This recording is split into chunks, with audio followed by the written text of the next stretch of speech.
So last time we were streaming, we were, excuse me, we were facing off. We're making our way to Hearthome City. I believe we lost. Yeah, we lost both. We lost 2 Pokemon. Morgan and Bloons. Bloons was not permanently killed. He can still be brought back. But Morgan was brought back. And so, unfortunately, we do not have our Bloons with us. And we were trying to get Heracross. Also, unfortunately, I've been busy, so I haven't been able to... I missed my chance to see... to plant a honey tree thing before stream. And I'm probably not going to be able to really check it tomorrow at all. So, man, yeah. It's rough. Literally, my dog has been barking all day at the top of her lungs. I'm sorry, Morgan. That's rough to deal with. Yeah, so basically we can't do any, Heracross searching right now. I'm going to have to wait until I get back from my trip, which is happening on Monday, in order to do that. So, my apologies. But we still have some other stuff we can do. Mostly, our next objective is to challenge Fantina. Ooh, trip. Yeah, I'm gonna go see some extended family for Easter. You know, nothing too important. That's what's happening. I'm going to the great state of Connecticut to visit my family, so it's gonna be a long drive, but you gotta do it sometimes. So this is our team at the moment. Zub is actually at level cap right now, which is good but not good. I've been debating using rare candies to get everyone up to like level 24-ish, just so that we have a better chance at Fantina. I'm a little worried about Fantina because our only real option against her is Zub. And one of her ace has Psybeam, which would do a lot of damage. So it's a little scary. Let's see. Not too worried about Duskull, to be honest.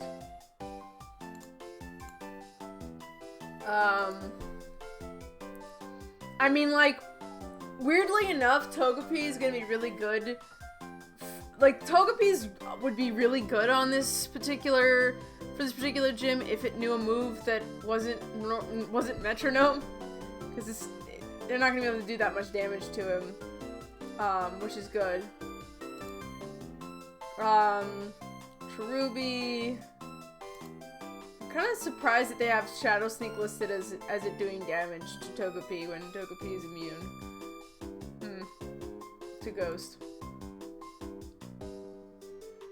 That's kind of strange. I don't know if that's like an error on the part of... I mean, Cherubi has Magical Leaf now, so maybe... Also gotta be careful with Morgan, because Morgan is going to be super weak to Psybeam as well. Gligar will do well too.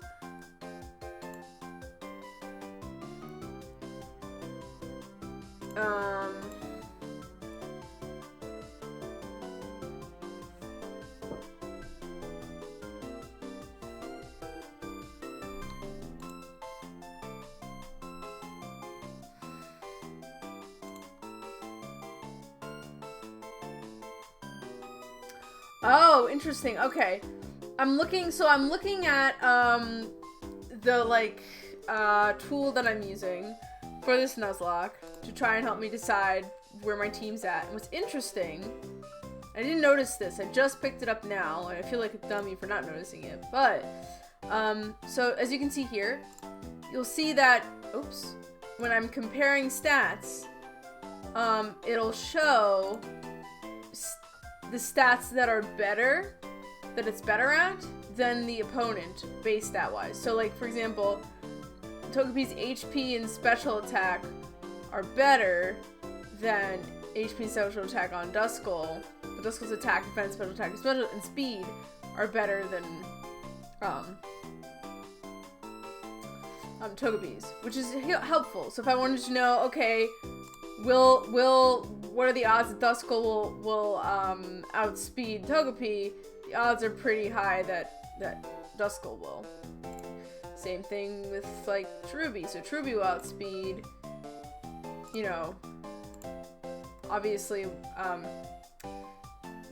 kind of sucks that my nature lowers speed on fucking Crobat, but you know, what are you gonna do? So defense and special defense are higher, but my attack is much higher, you know? So that's really handy. Gligar outclasses everything, so special defense on... So that's handy too. And it will also tell me the max amount of damage that I can do. Or the max amount of damage that Duskulls can do to me. So like, it can do 2 times damage. Oh, that might be based on Future Sight, but Future Sight doesn't actually take in stab into account, I'm pretty sure. Oh, you're going to the best state in the US. Congrats, leave as soon as possible.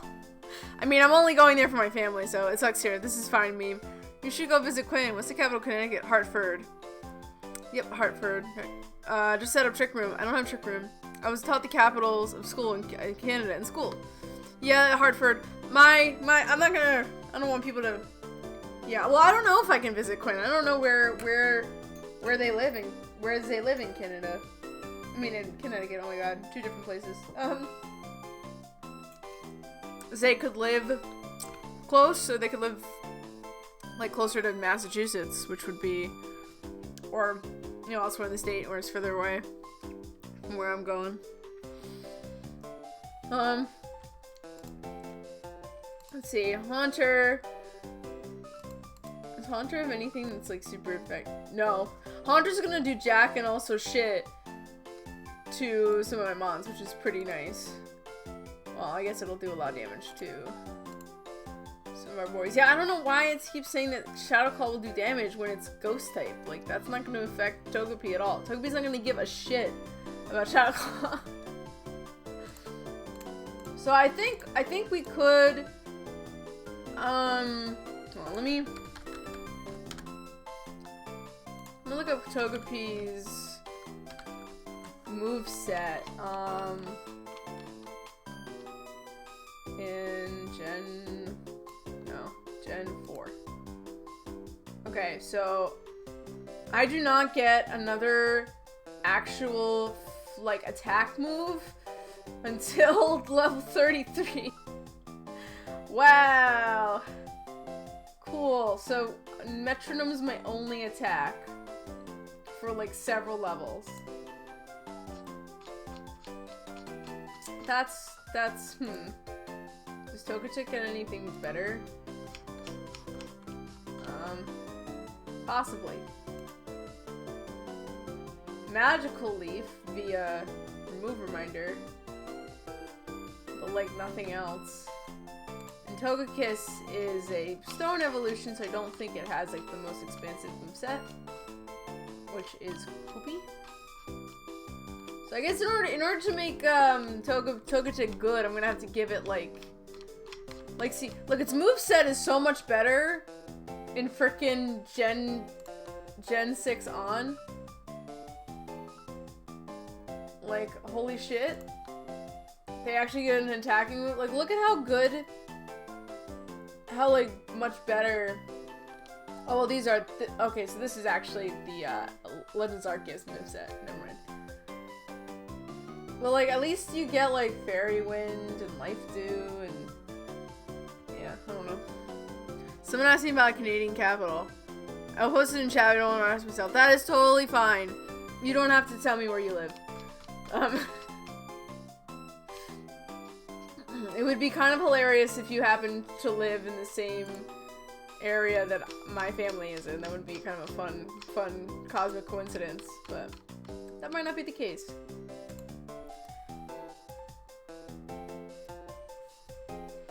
Which Canadian capital is most dominant per capita? Ooh, that's a good question.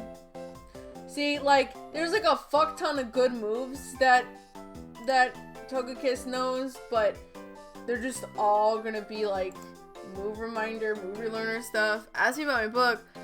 I've already talked about my book. I still haven't finished it yet.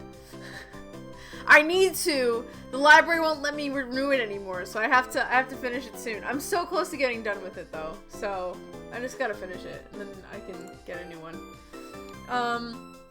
Man, I don't know what to do, but we have some options for potential. I could learn like water pulse. I do have return. Oh, that's physical though. You're more of a special attacker.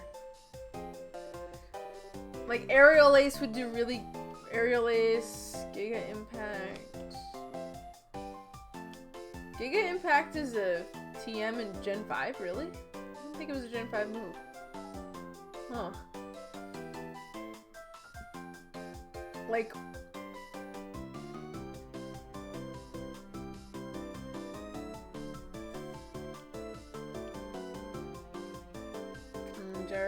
Flash.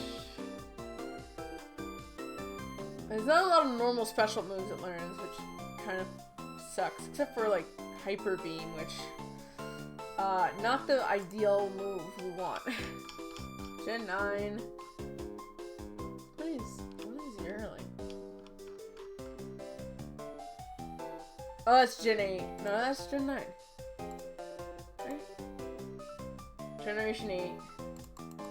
Togekiss not in Gen 9? Is that why it's not? The link's not there? Possibly. Yeah, because this is the TR list, but... Yeah. We're looking at Gen 5 moves. Oh, hold on. I'm looking at... Okay, hold on. Gen 6. Okay. Yeah, so this is the Gen 4... This is the Gen 4 list, so for Togekiss. I mean, I you know, Aerial, Air Cutter, and Air Slash will still do good stuff. I could like use other moves like Psychic and Shadow Ball would do really good on it. Sadly, we don't have those TMs. I don't even know what teams we have. Well, let me check.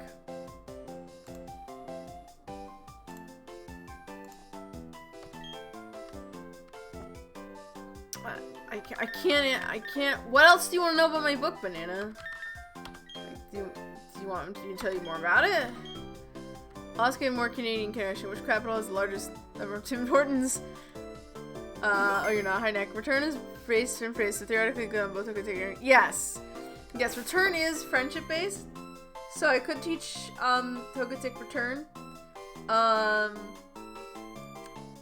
The only problem is that, like, Togetic's attack stat's not that great.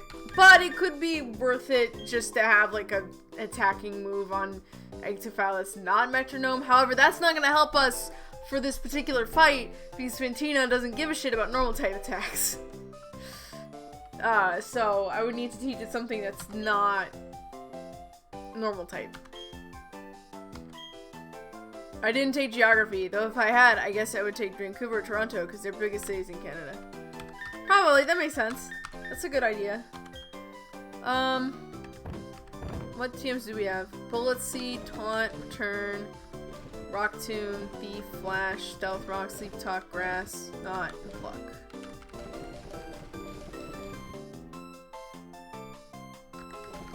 Okay. Nothing that I'm, like, super eager to teach. Togetic. Cut and Rock Smash too. I mean, I guess there's Grass Knot, which, I mean, like, Togetic is super light, but then again, I am facing up against Ghost types, so I don't think that's gonna do a ton of damage on them, necessarily. Rock Tomb's not too bad. I don't know if any of my Pokemon can learn. Yeah, okay, never mind. The only one who can use it. Well, Vorgod could learn it. Vorgod's moves are also kind of shit.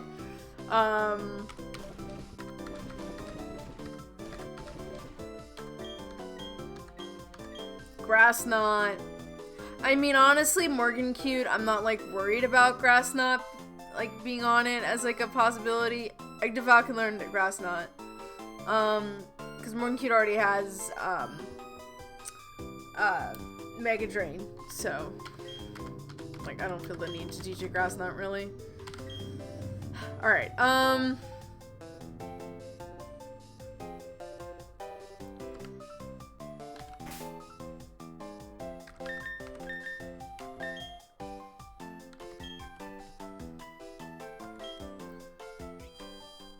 no, those are both capital cities on each side of the country. No, Vancouver is not the capital of Toronto.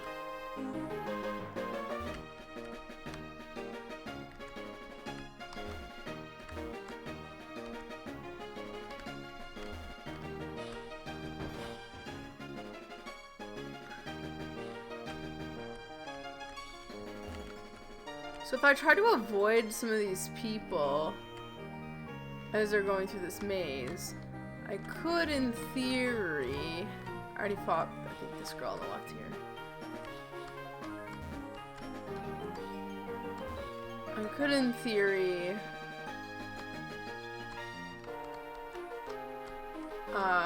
find my way through here and... hold on, I can't tell what... Oh, hold on, I can just... It's like a... Okay. Dot. It's the sun. Oop, okay, dot. Okay, and then there's Fantina. See, this gym puzzle is so much better than the one time pro. Yes! I agree. I think it's a lot more fun. So, question to everybody. I'm gonna make a poll for this.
Okay, so I made up a list.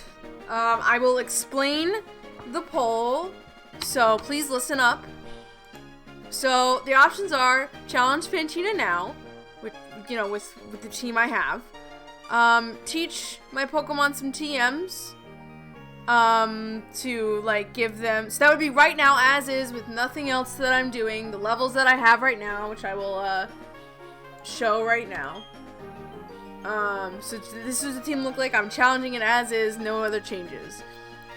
Teaching TMs would be adjusting the move pool of all my Pokemon, giving some Pokemon some moves that they might need. Leveling up via rare candies would be just, I just adjust everyone's level so that we're about at average in comparison to Fantina. And then level up via trainers would be I do the same thing, or at least I go and fight the trainers that I skipped over in the other room to get their levels, and then I make up any difference with rare candies. So that is all of them, and other would be any other option that I'm not thinking about or have not mentioned.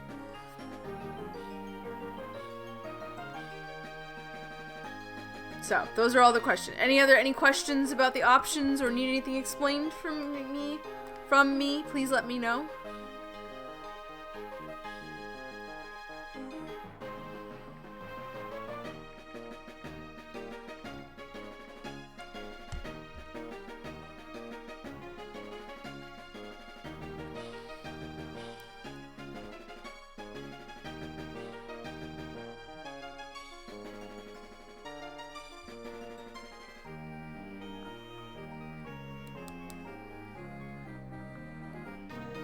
Can I change my vote so I can radical centrism? No. Okay, level up your rare candies. Thank God. Well, I mean, like, if you did do radical centrism, I would just make the choice that I was gonna do anyway. So, that might have been what you were looking for, but it might not have been.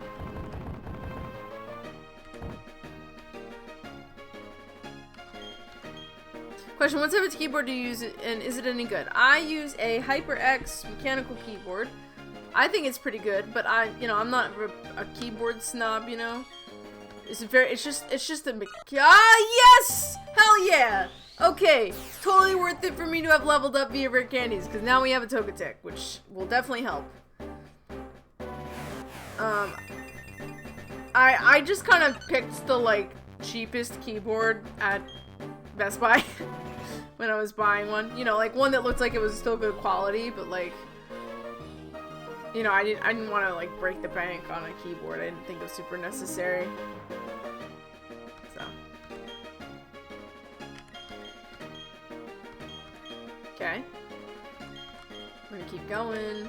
It's 22.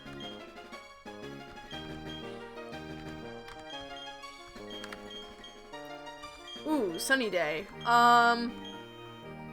Well, sunny day is how I set up the one fun feature about with Cherrim requires sunny day. So I think that's probably better than growth. And I had to have 2 grass types, so sunny day won't be a bad option, I don't think. Okay, so we gotta get everyone to at least level 24.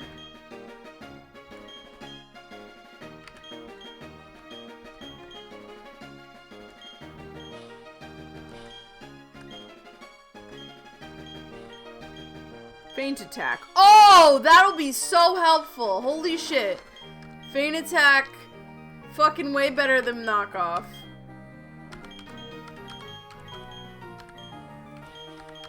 Should I get rid of Fury Cut or knockoff? I don't remember. I don't know. The Feint attack, oh my god, that might totally help us.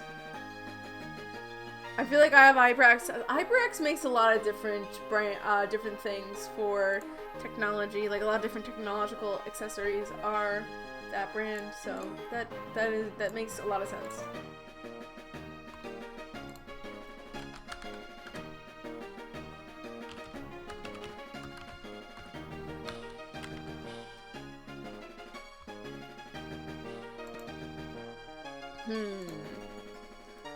Kind of want to get rid of Fury Cutter. Sand Attack is just sitting there like, am I a joke to you? Because yes, you are a joke to me, Begone Thought. Yeah, I should probably get rid of Sand Attack, you're right. Alright, cool. Feint Attack is... Feint Attack acquired. HyperX stuff. What? What about HyperX? Are you saying you're trying, like, I need more context. Oh, I guess that would just be me, but in the, like, as an electronic, like, me, but a keyboard.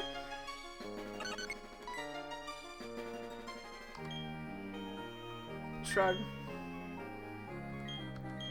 Dove, but with gamer lights. Follow me. I mean, even among all the other, like, status moves I have, follow me is kind of useless. So, yes, I don't want to learn follow me. Not super helpful right now. Follow me is a double move. Yeah, there's, like, no reason for me to have it, really. Doubles is, like, doesn't happen frequently enough for me to, like, want to invest in that, I think. Okay, so everything's at level 24. Come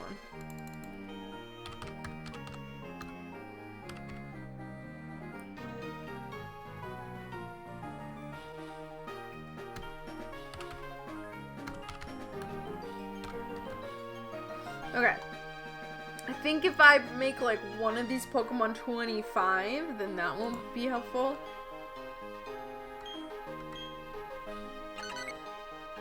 Also, you would get her in a package that says gamer and gaming all over it.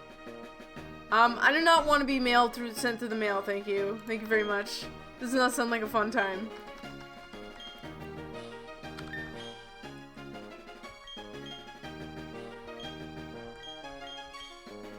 Okay,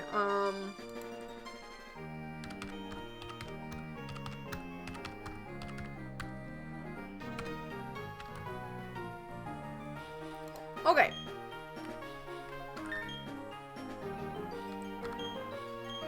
Really? Yeah, no. I mean, like, the mail, I would get hurt if I got sent through the mail. What about if we FedEx you then? That's a lot of rare candy. It is a lot. It sounds like fun to me.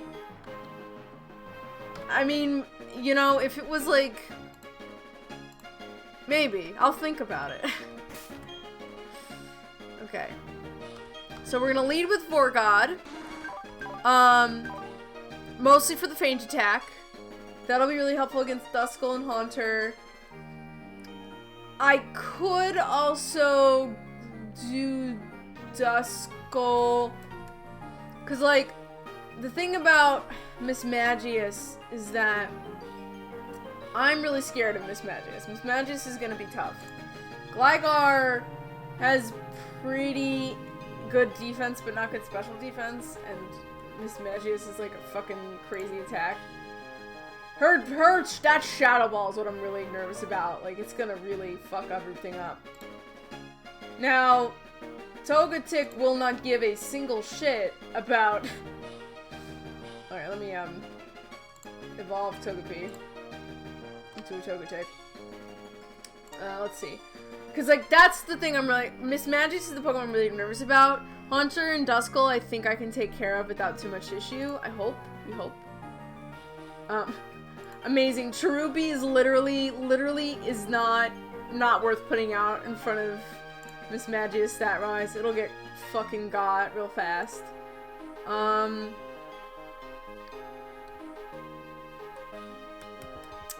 Same thing with Roselia. Psybeam will do a ton. Honestly, Togetic would be a really good option to put out against, I think against Mismagius for defensive reasons. It won't care about Shadow Ball. Psybeam will be the most damaging move it can do, and it'll still chunk it pretty decently, but not like super horribly. The only problem is I don't have any like damaging moves that would really hurt it, unless I were to give, unless I were to give Togetic something like, Rock, I think we have like Rock Tomb and Grass Knot, so I could give it like that.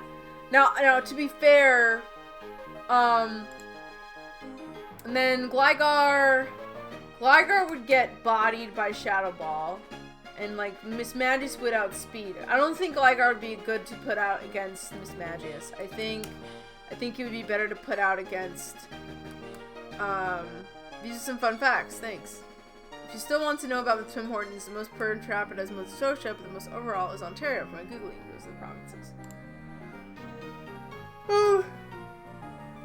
Now, Crobat would be, I think, would be worth saving.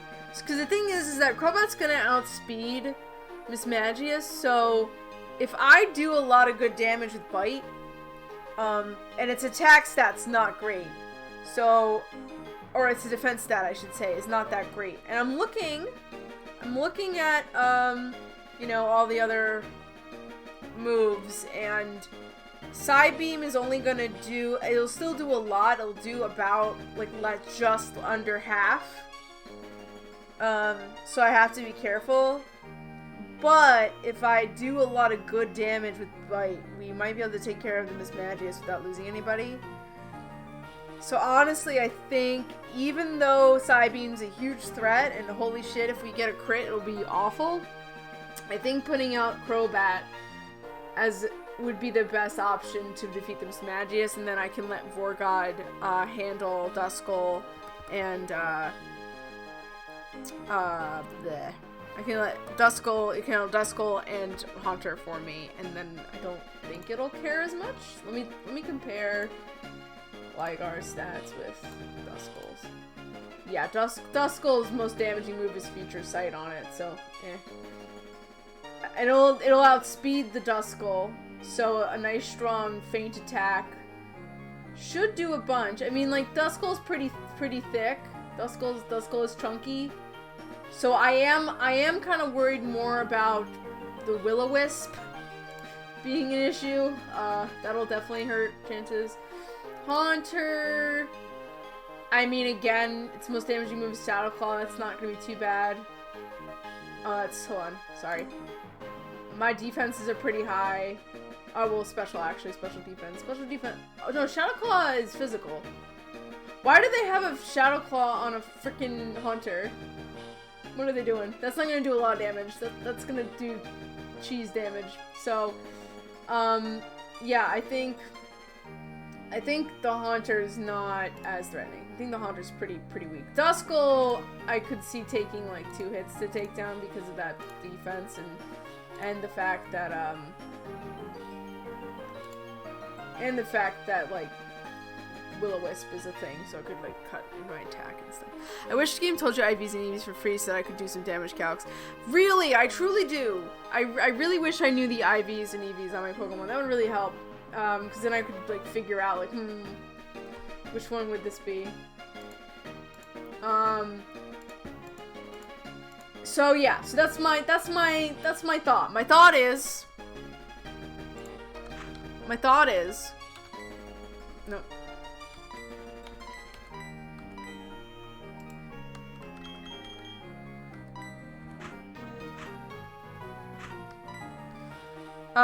My thought is we lead with Vorgod. We kind of let Vorgod handle both Duskull and Haunter. If we need to, we can bring out somebody else for Haunter is like the weakest link here. Haunter's not going to be as much of an issue because it's just its moveset's kind of bad. Like the most threatening thing about it is it can put me to sleep or confuse me. Like it has just hypnosis and confuse it would be really annoying. Like that's it. And like if you know what I mean, like that would be the only thing. So I could even probably throw out like freaking Cherubi and it would, well, maybe not Cherubi. I could probably throw out Morgan and it would be okay. Although it does resist grass, so that's also a thing to think about.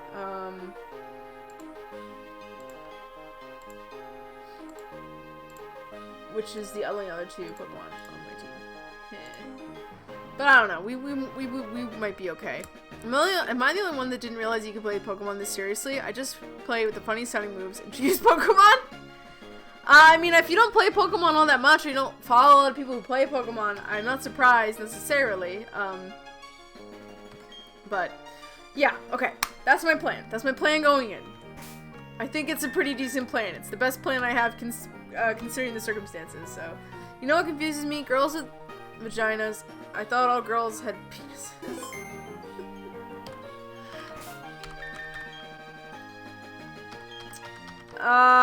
Okay. So. I am so nervous. Doing a save state. Oh, I should, alright. Time for some, nope, not that.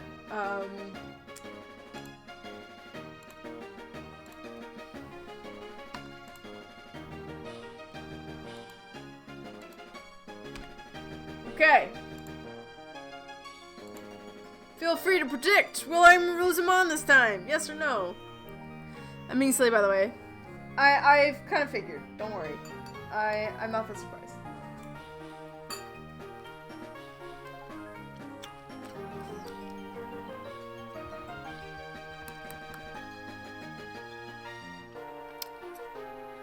Ooh, someone thinks I'm gonna be... a Pokemon will die. Okay. I mean, like... I have been having some struggle with Pokemon dying these last couple streams, so not a bad prediction. So if I have a question, sure. What is it?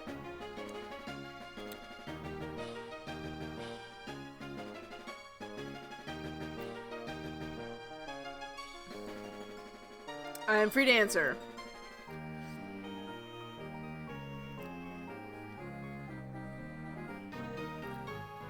What is the book you're currently reading? Have I actually not told you what book I'm reading or talked about it with you present? I thought I did, because I know you, the first time you redeemed it, I explained my book and I talked about it. It's called Black Leopard, Red Wolf. It's written by Marlon James. It's set in Africa. Sort of an epic fantasy. This guy named, I don't think I have. Oh no, really? Okay, well. It's an epic fantasy about this guy named Tracker, who's like this sort of... Vanna's messing with you. Oh, is she?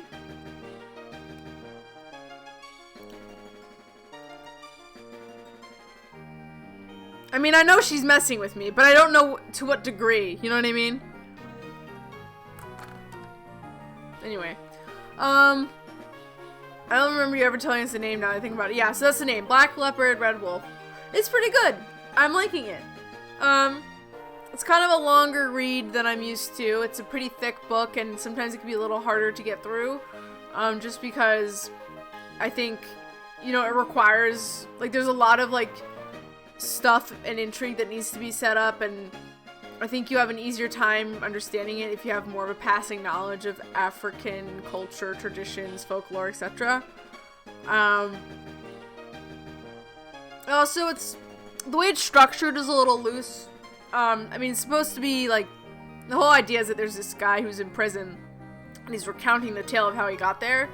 So it sort of has the feeling of like, you know, a oral tradition where like a guy's just kind of telling you the story. So there are some aspects and some details that like you think would be followed up, but I don't think they ever are. Like I think there's this whole narrative about this guy like going to the dead world realm of the dead to bring back this one prince or king, I think, for his queen, and like you expect that to come back, like, oh, like something. And I guess he does mention like these like beings that are cursed or whatever. They're like these creatures that like walk on the ceiling, and like if you throw your blood on the ceiling then you're marked, I guess, and like they'll hunt you down and kill you.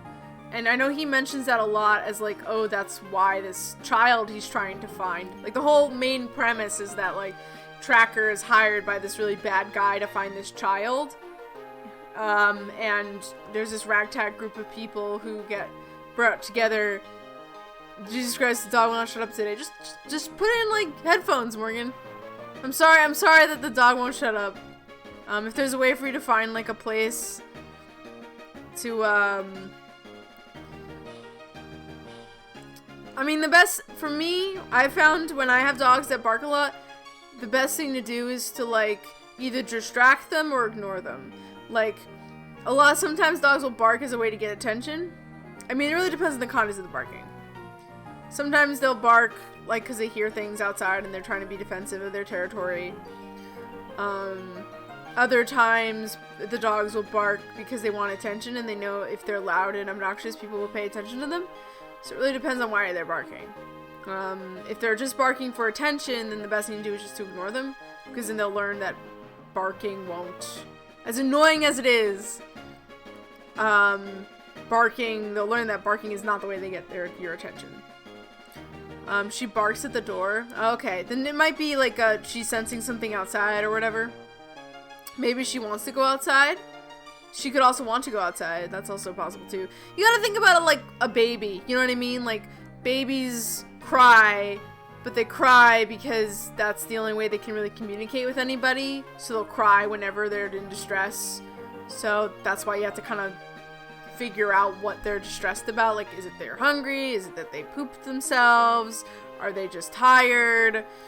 Is it loud? You know what I mean? Like sometimes babies will cry, you don't know why, because they can't talk and explain what their feeling is.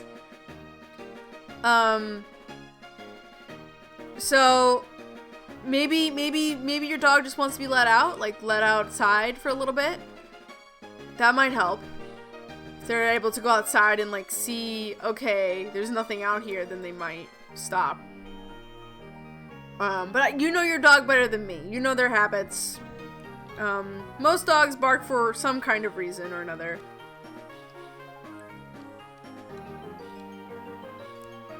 And figuring out what that reason is can help address and stop the barking. If you don't know what it is and, you know, you don't have the ability to do anything, then I'm not sure. It is, I've always had bigger dogs growing up, so, and my dog, the dog that I grew up with never really was a barker. He would howl at some stuff, like if there's someone that like outside who was like coming into like the house or something, then he would bark or whatever. She says my parents are too busy to give her any, and like I've suggested getting her a treadmill, but my parents just neglect her. Yeah, so then in that case, your dog is probably trying to get people's attention. It's probably why she's barking.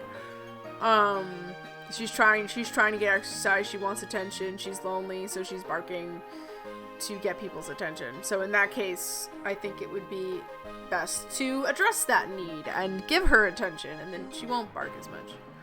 I mean, you don't want to reward her for barking necessarily, but like maybe you can think about, maybe what you could do is like set aside time every day to like just go out for a walk, you know, maybe first thing in the morning. And then like when she does that, then like she might get in the rhythm of it, you know. Are you able to do that? Like, are you able to bring her outside for a little bit, give her a little walk? I know it's not your dog, but that since your barking is clearly like making it really hard for you to exist, maybe like giving her a walk would like really help. It would help both of you. You know what I mean? She might not bark as much because she's finally going outside and like getting some exercise and everything, getting attention. And then, you know, if she doesn't bark anymore for the rest of the day, then you know, your ears don't bleed. Just a thought, you know. It's up to you. I don't want you to feel like you're responsible for the dog necessarily, but I find it difficult to go for a walk, and she needs a lot of exercise. I mean, you don't have to go for a long one. You could just bring her outside for like 5 minutes. Just walk up and down the street and then come back. You don't need to go for, when I say walk, you don't need to go like all the way around like for like an hour or something. I'm sure she needs more than that, but like you can like work up to it, you know, build the habit. And like go outside for like a little bit, for like just a little bit, you know. It doesn't even need to be a walk, you know what I mean? Like maybe the first thing you could do is just like take her outside of the house and just let her like sit around and run around. I don't know where you guys live. I don't know if you live in like a city or if you have like your own property. If you live in a city, maybe you could like, if you're like in like a brownstone apartment or an apartment building, maybe you could like go out to like the front door of wherever and then sit on like the stairs or something and just have her leash and let her like just sniff around and stuff. If you live in like a house, if you live out in the suburbs, if you live in the suburbs with a yard, you can like let her into the yard, like maybe throw around this frisbee or something. You can just sit outside. You don't even have to move. You can sit outside and throw like a frisbee around, or like, I don't know, tie her to like some kind of pole or something and sort of have her just sniff around there. Maybe play with her a little bit. You know, it doesn't have to be something super intensive in terms of exercise or activity on your part. It can be pretty simple.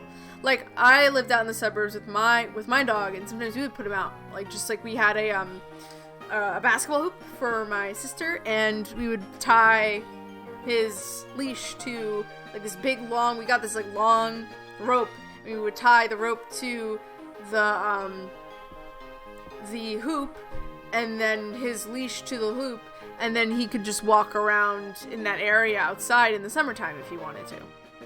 Unfortunately, we didn't have a fenced-in yard, so we can just let him out to like just wander around, but you know, I might sit out there and do homework with him sometimes. Sometimes I would like toss like sticks and stuff and let him run around. When he was older and wasn't really that keen on exercising, I would just sit out with him, just chill with him, and that was really nice. So it's all about what your dog wants and needs. and sort of respect and like, you know, finding ways to meet them, I think would help. I know what you're saying. Okay, good. I'm glad you get what I'm saying. I mean, I guess the moral of the story here is that dogs. She's also super aggressive to those dogs, so it's hard. Oh, I see. You could maybe you could try just keeping her in the back, behind the house. Like, that's sometimes what I would do with my dog, is he would get kind of aggressive. Like, not necessarily if he was, like he was fine playing with dogs, but, like, if he would get aggressive if someone was, like, off the property, but he was on the property. So in order to prevent that, we would, like, keep him, like, sometimes we would just do stuff behind the house so he couldn't see the street or anything, and then it was way more manageable. So you could do that too. You could, like, put him behind the house, or your dog behind, or keep her out of sight of any other animals, and, like, do that, you know, try and minimize it as much as possible. Sorry, this is like a very long digression. I should probably actually challenge Fantina here. But, point being, dogs are, you know, I think a lot of people, when they get dogs, they think, oh man, I'm gonna have this cute little puppy, and they sort of treat it like a stuffed animal, you know, just this cute little accessory to have. But animals are their own people, you know, they have their own needs, and they are a lot of work. You gotta pay attention to them, you know what I mean? You gotta give them the stimulation, you have to pay attention to them, you have to care for them. They're a responsibility. So if you sort of treat them like they're nothing, or that they're too much, you know, a lot of people get a dog and they think it'll be fun, but then they realize it's actually work. Like, it takes work to actually have a dog that, like, responds and cares for you, and then they end up sort of, like I said, they're neglecting their dog because they didn't actually want the responsibility of caring for one. And I don't know, there are lots of animals that require much less care that you could have. I mean, I wouldn't say cats are like, you don't have to care for cats. Cats are a little more low maintenance, I think, to some extent. Like, you can leave them home for a little longer. They tend to be a bit more self-sufficient, but they aren't like having a cat isn't like you can just ignore it. Fish are probably the most low maintenance pet you could probably get. Really, the maintenance is the tank and feeding them. That's about it. Yes, we were playing Pokemon. My dad said he wouldn't do that. He made a big deal about how it was his dog, but these days he's too busy with work and stuff. Yeah. Yeah, and I'm not necessarily saying, like, sometimes, I guess I shouldn't say that, like, it's always, like, the person's fault if they neglect their dog. You know, sometimes you just underestimate how much care a dog is, you know what I mean? And then you can't take care of it, you know? In that case, if you do realize that it's too much work to care for the dog, then it might be the most responsible thing to do might be to give the dog up to somebody who can take care of it.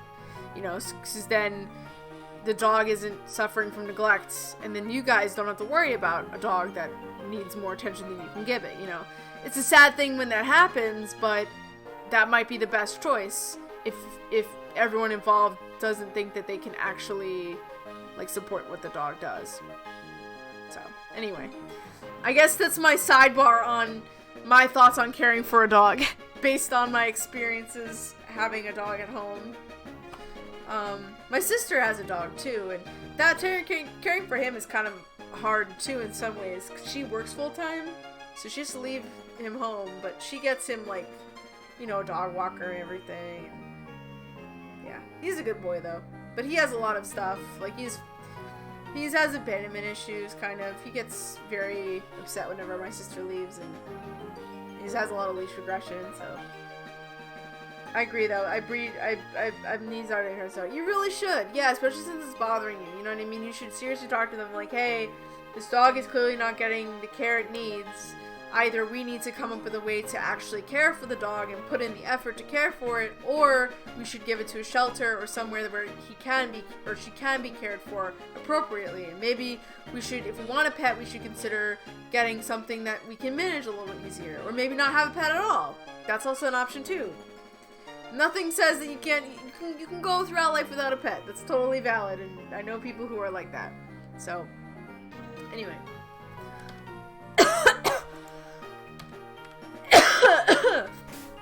Holy shit. I'm gonna save again. I know I already did that, but I'm gonna do that again.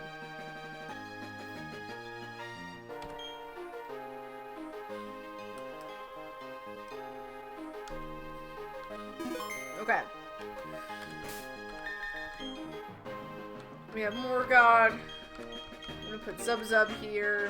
Agdafile is gonna be sort of a mid-tier option. And then the last two are, in case, are the oh shit, everything's gone wrong Pokemon. Oh ho ho! Finally, you have arrived. Since I came to this country, always I try to learn new things.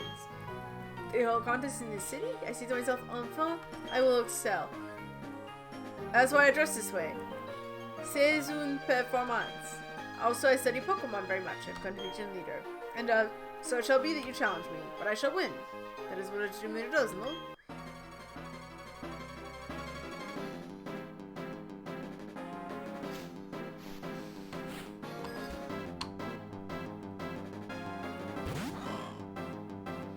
Alright. For God, here we go.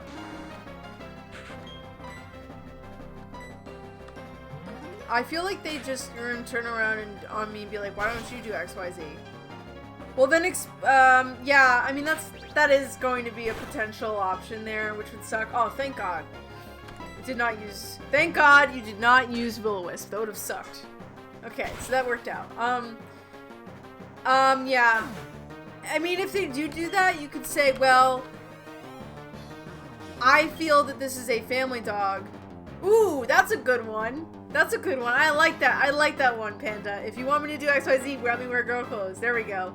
Yeah, tell them, like, I feel disrespected in this household, so that's why I feel less willing to do things around the house. If you respect me more, then I'll be more willing to pitch in. Give and take, you know? Alright, we're gonna switch to Zub. I'm gonna hope Zub survives. I'm so nervous.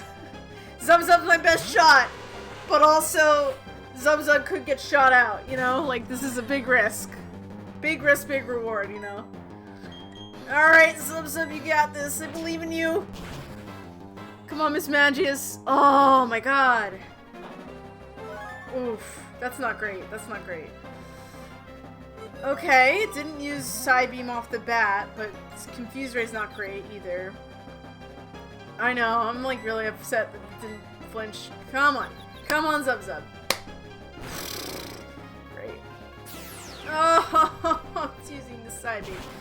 No.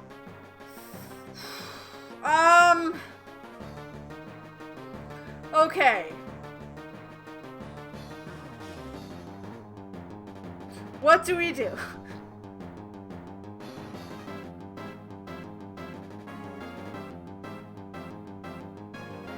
You don't have Pursuit, do you?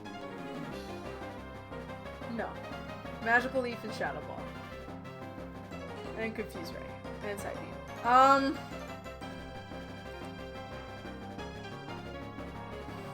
I'm worried that if it uses Psybeam again, we'll have a death, which would suck because Zub's like our most powerful Pokemon. I don't want to lose Zub.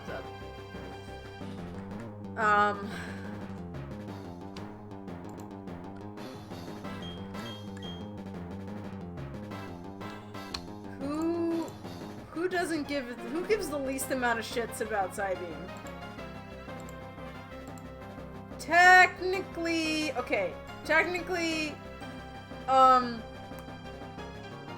fucking, Togetic gives the least amount of shits. IDK, I just feel like they should be willing to work with you if you're gonna pull bullshit like that. Exactly! Yeah! Morgan, listen. This isn't about keeping the peace, okay? I think you deserve to be respected and treated as a full human in your own house. And I think if the people there aren't willing to respect you, then that's on them, you know? They're your parents, but they don't own you. And like, I don't know, I know for a long time in my life, sometimes I wouldn't advocate for my own needs, and you know what I mean? Like, advocating for your own needs is important.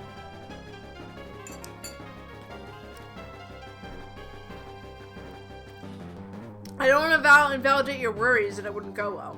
And that's, you know, like, I imagine that, like, if things really, really hit the walls, you might be in a really rough spot. And I get the nerves and everything, but at the same time, I think you deserve better, and you should, if you can, advocate for better. I just worry my mom's gonna turn and be like, get out. Yeah. I mean, that's a fair risk. That's a fair risk.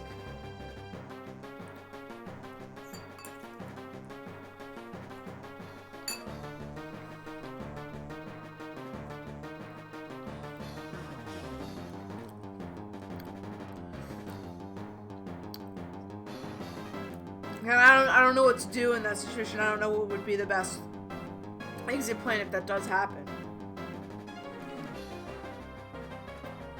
If she does teach you out where you will go, I'm assuming do you have any kind of employment, Morgan? Why don't you love me? Pull on her heartstrings. Make her feel like shit for not loving for you. Hey, there we go. That's a good idea. Why is dark spelt with a K and not a C? Well, Isaac, the English language is a very strange one. I think K technically existed before the letter C, though. 'Cause you can't see in the dark. Ooh, ooh. Damn, Isaac, you got me. Hi, welcome on in. We're trying to face Fantina right now. And it's not going too well. Ooh, Panda also got it. LOL. Yeah, that's true too. Morgan, like, I think what also is part of it is expressing your feelings, you know, say I don't feel loved, you know what I mean? And like, if I feel like if you truly loved me, then you would respect those decisions, and it would make my life a lot better, you know? Anyway, so I need chat to chat. What the fuck do I do? 'Cause like, I don't know, I feel like Zub Psybeam is a weird move. Psywave is the one that like does random amounts of damage. This one does more consistent damage. Sack, Zub's. I don't know. I don't want to though. Zub's like my best boy. If I sack Zub, I'm gonna be like really in a tough spot. So I don't want to do that.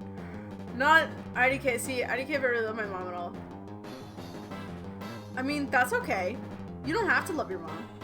If you don't love her, then that's totally understandable. I mean, the way you've described your home life, I can't imagine, like, having someone treat me like that. So, like, yeah, totally, how you feel about your mother is how you feel about your mom. So,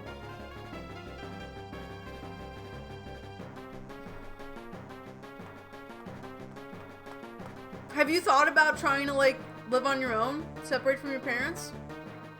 Do you think that would be possible? That might not be a bad thing for you to talk about. Like, you talk so much about how much you don't like living with your parents, and I feel like if it was possible for you to strike out on your own and live on your own, would you be able to get the income to support that? To support living on your own? You think? Because, like, it would be really scary and tough, but if it's possible for you to do that, then I think seriously considering trying to live on your own would be a good idea.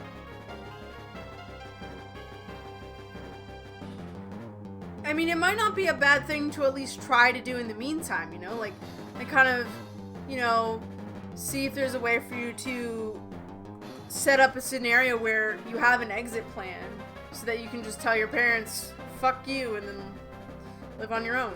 Or not necessarily alone. Like, maybe you could see if there are people in your area who would be willing to, like, be your roommate or something so that you wouldn't have to share the cost of living on yourself. Maybe there's some community organizations that are out there that can help people, especially people in the LGBTQ community who have been stranded or abandoned or stuff like that. So maybe you could see if those organizations could help you out in that ring. I mean, I don't know. I can't say that I know it's not your fault, and I'm not saying that you have to do anything like this, but I'm only suggesting it because I feel like doing that or being able to live on your own would be the best case scenario for your mental health going forward. Like, you would be able to dress while you want to dress. You'd be able to sort of live your true self and not have to worry about the way you express yourself being contingent on the way you live. You know what I mean? Like, I'm not saying you should do this right now, but like, you know, something to work towards, you know. I think that would be really, and I think it would be really empowering for you too. You wouldn't have to worry about the dog barking. I know I make it sound really easy, and I know it's not. I'm not saying that like it is easy, or that it wouldn't be hard, or there wouldn't be adjustments to make.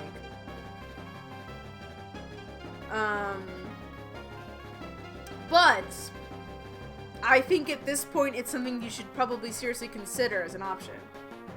Like, I know people who have like lost a lot of stuff and been able to bounce back and like live on their own and everything. It's hard, and like there are plenty of people who also there are also stories of people who don't like have a happy ending, but like there's also a possibility. So I don't know. I think it'd be worth it, Morgan. I really think it would be. You seem very self-sufficient, so I think you'd be capable of doing it if you wanted to, and were able to. I know a lot of these things aren't necessarily on you. Like, there's a lot of external factors that can make it really, really hard to do that. So I'm, you know, if you don't, yeah, of course you do. I promise you're way more self-sufficient than you think you are. Like, I've changed I moved whole states and everything, and I've been able to really manage and adjust pretty well, and I've never done any of this before. Obviously I'm not the perfect person at it. I only just started getting more into making different foods for myself. But, you know, I didn't know, or I wasn't even that totally confident that I would be. My parents always make me feel like freeloader. I don't think you're a freeloader. You make your own food. They probably see you as a freeloader because you don't contribute financially to your own situation. More so than anything else. And like, you know, I think being independence can take a lot of different forms, you know what I mean? I do though. You pay rent? Oh, well then, no, you're not a freeloader.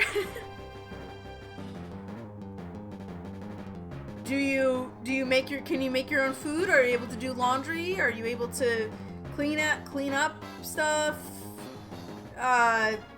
Manage, like, even if you're not able to do all of those stuff now, if you can do at least some of the things, or you're at least willing to like learn skills, then like you're set, you're good. and like living on your own and being self-sufficient does not necessarily mean not having people to rely on or help with. Like, I'm gonna have to have people help me when I do some, like, once I'm living fully on my own. I'm probably gonna have do a deep clean of like my living situation. Like, clean up all my stuff. My bookcase needs to be taken off the wall and like reorganized. So once I want to have help to do all that though, because like a bookcase is hard for one person like me to take down. So I'm gonna have help to do that. But like, you know, I'm not super good at making and planning meals. My mom usually makes dinner. I also find that like making and planning meals can be tough. Typically what I do is, well, I have a bunch of recipe books now, and then I also like, if I buy a recipe, so I buy ingredients, and then I look at my fresh ingredients and I go, okay, this ingredient is gonna expire super quickly. What can I make using those same ingredients? And then that can help with meal prep. Sort of like, I use what I have to figure out what I'm making, basically. And that really helps. And like, even when you're still living with your mom, you could still make your own dinner. Just make it before she makes hers. There you go. So yeah, basically my whole point is like, I think you're more self-sufficient and more capable than you realize, Morgan, and if you think that you aren't, then that's probably an external thing from your parents thinking that way, and not necessarily the truth of the matter. And like, even if you are theoretically a freeloader, which I don't think you are, but let's assume you are, that doesn't mean that's a permanent state on your part. You can just practice on how to be more self-sufficient. You know? Learn new skills and stuff. And hey, put it this way. If you as a person feel anxious about the idea of being alone or have trouble being independent, then that's also partially, potentially, a fault of your parents for not instilling the idea of being independent in you, or encouraging you to, like, do things on your own, you know? Like, I don't know what kind of parents your parents are. I don't know if they're the kind of people who are, like, very overbearing and controlling. If those kinds of parents, that kind of parenting style can really have repercussions down the line, because if you have the kind of parents who, like, dictate everything you do, or don't really let you try things, or even let you fail at stuff, then that can have consequences for you later on. Not usually. Okay. But, like, yeah, I think you are more capable than you realize. I think everyone's probably more capable than they realize. I certainly... Oh, hey, my parents while I was growing up.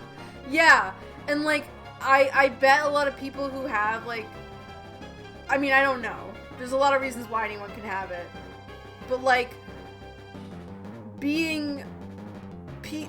parents who really, really, really micromanage their children's behaviors, their interests, their everything, that can do a lot for self-esteem. It can hurt, it can make the child unwilling to take risks. Like one of the hardest things that I think parents need to learn is that sometimes you just have to let your child fail. You have to let them fuck up. like, they will not... The best way to instill the idea of, hey, learn from your mistakes, take risks, is to let them take risks. You know what I mean? Like, it's tough to... Because, you know, your child is, like, not an extension of yourself. They are their own person. And you can't...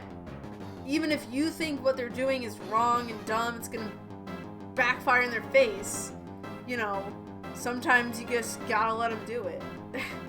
Obviously, it depends on the situation, right? Like, I wouldn't let my child walk across the street without, you know, like... And it obviously depends on age and the child itself. Like, there's a lot of nuance here. But, broadly speaking, I think that, like, one of the problems with being overbearing, or one of the potential problems with overbearing parents, is that it can make it harder for children to develop independence and, you know, all that fun stuff. I'm also severely mentally unwell. That's probably a good reason too. Why you're... Good reason... You're what? My mom is very passive aggressive. Yeah, so... You know...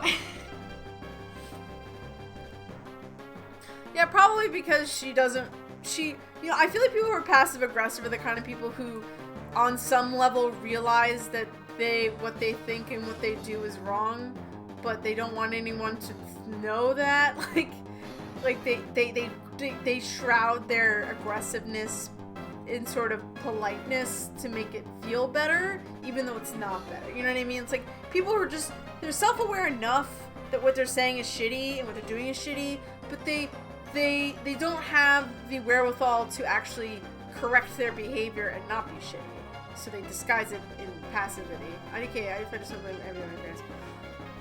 No, obviously, people are also individuals too, and you are responsible for your own choices. Like, your parents can affect how you act, but they aren't the sole reason why you act the way you would do. We're all a ball of nuance and experiences and complexities, and, like, you know, like, it's still, like, as much as, like, society and the world builds us, we are also need to do things.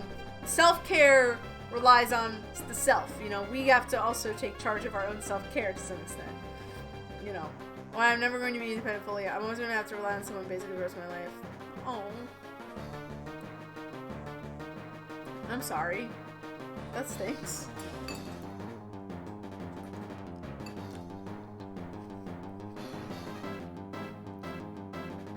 Anyway, Man, this episode is like the deep discussions about all this different stuff. It's okay. It's really I come to accept to be okay with. Okay. I mean, I want to say that I also want to also temper it and say that there's nothing inherently wrong with like either not being able to be by yourself or not being willing to, like, just not wanting to live on your own. Like, there's nothing wrong with that at all. I guess totally valid ways to live. But it's just like, you know, it really depends on stuff. I know, we really are. My mom will occasionally try to gaslight us by being like, IDK, I guess I just wasn't a good mom. And sure, there was. You could just say, yeah, you're right, you weren't a good mom. You're like, yeah, you kind of failed me. Yeah, just be like, yeah, you're right, you kind of were a bad mom. You don't have to assure that she's good, that she was a good mom. You could just say, you were bad, I agree. Right on the spot there, Mom, you did kind of suck. You know what I mean? She's probably not expecting that from you, but cutting through that defense would probably do a lot to help. I mean, we're psychically linked right now, Panda. Speaking of psychically linked, this Miss Magius is about to fucking brain beat up my Zub, and I'm scared about it and I don't know what to do. Switch to Morgan. Morgan would be permanently dead. No more Morgan. I don't think it would be worth it to switch to Gligar because, I mean, Psybeam won't do a lot of damage to him necessarily. She's not gonna outspeed the Miss Magius though. So if a Shadow Ball comes this way, that's probably not great.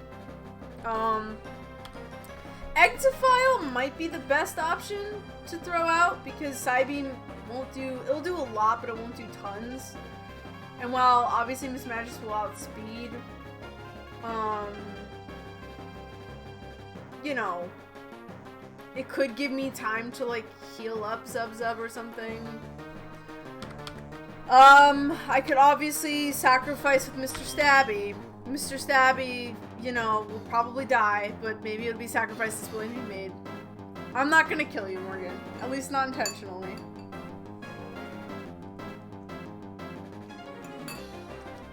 I don't know.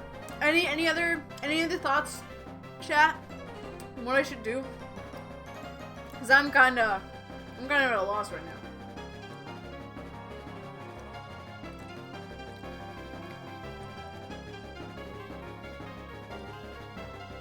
Like, its special its defense is like low enough that I feel like a high enough attack would just kind of kill it.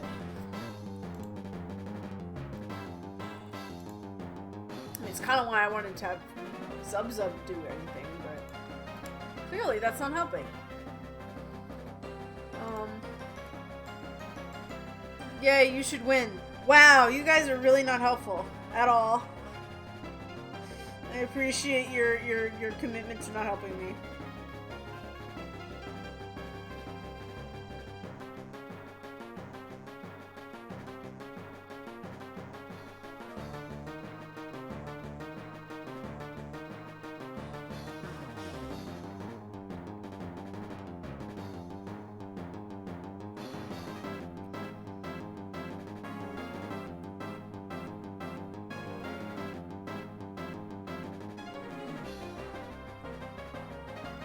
Egg.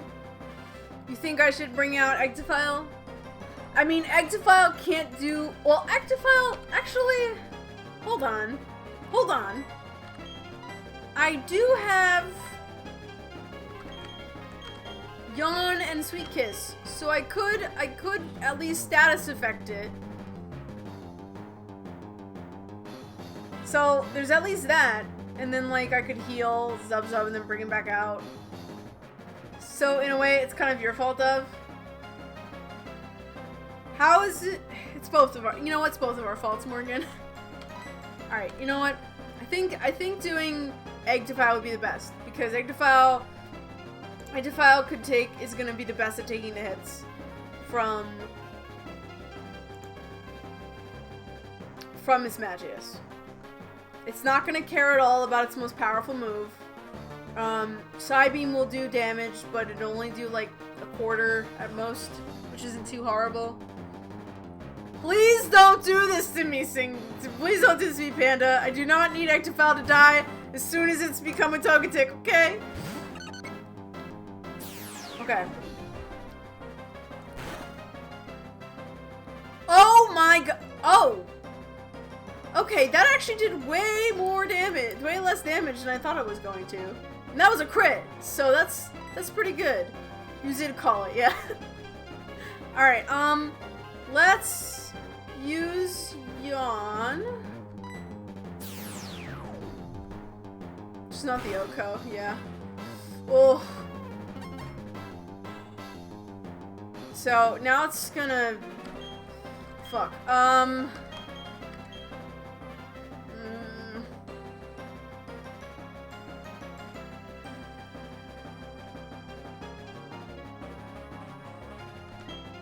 Oh, you're right, it has to... No! Damn it! I don't know if it's gonna... I don't know if it's gonna live! I don't know if it's gonna live! Shit! Oh, no.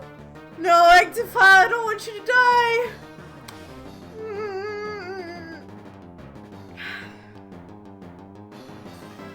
Oh. Please. Please. Please miss. Miss Magius. I'm begging you. Miss, please. Oh my god. Holy shit!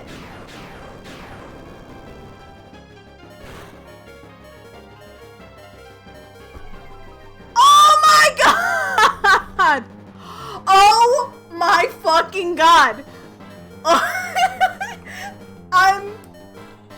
I cannot! Somebody please clip that! Somebody please clip that! Holy shit! Holy...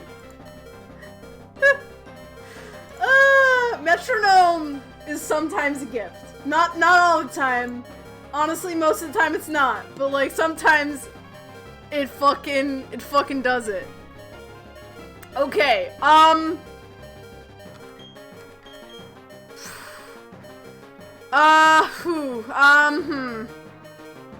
Okay. Okay.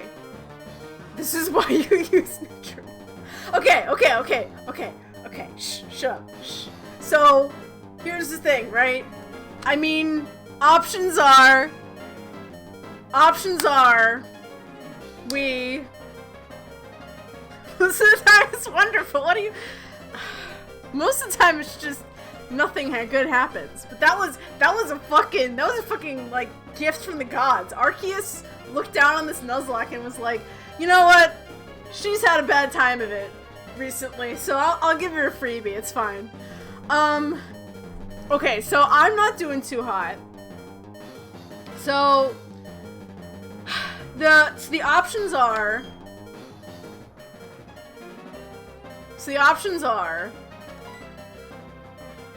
Well, okay, like it could wake up next turn. You know what I mean? We could go for Vorgod. Vorgod should. I mean, it's not gonna outspeed. Thank you guys for the clips. Really appreciate it. I think I want to switch to Vorgod. Because you have the feint attack. So if Fantina heals, it's like our best chance. It could wake up the first turn, yeah. Or there could be a heal. Ectofile can't stay in though. So I think Vorgod's our best bet. Depending on what happens, we'll work that out. I think Vorgod's our best bet. Vorgod has feint attack, so that'll do damage. Not a lot, but it'll be enough. If she doesn't heal, then we can kill. If she does, we'll have to consider that. Well, if it doesn't have early bird, I'm not sure it's possible this gen. No, I mean like Fantina could use a super potion on it and heal. Should I do anything special on my tuna? I like to put chipotle mayo in my tuna. Or like Old Bay spice might be a good one. I don't know, whatever you want your tuna to taste like. I thought without early bird it was like 2 to 6 or something. Maybe? I don't know if it's required to like be asleep one turn. But the issue is, well, the one thing though too is that like I literally can't have Ectofile out anymore. I could metronome again on the off chance that it uses an attack move that works.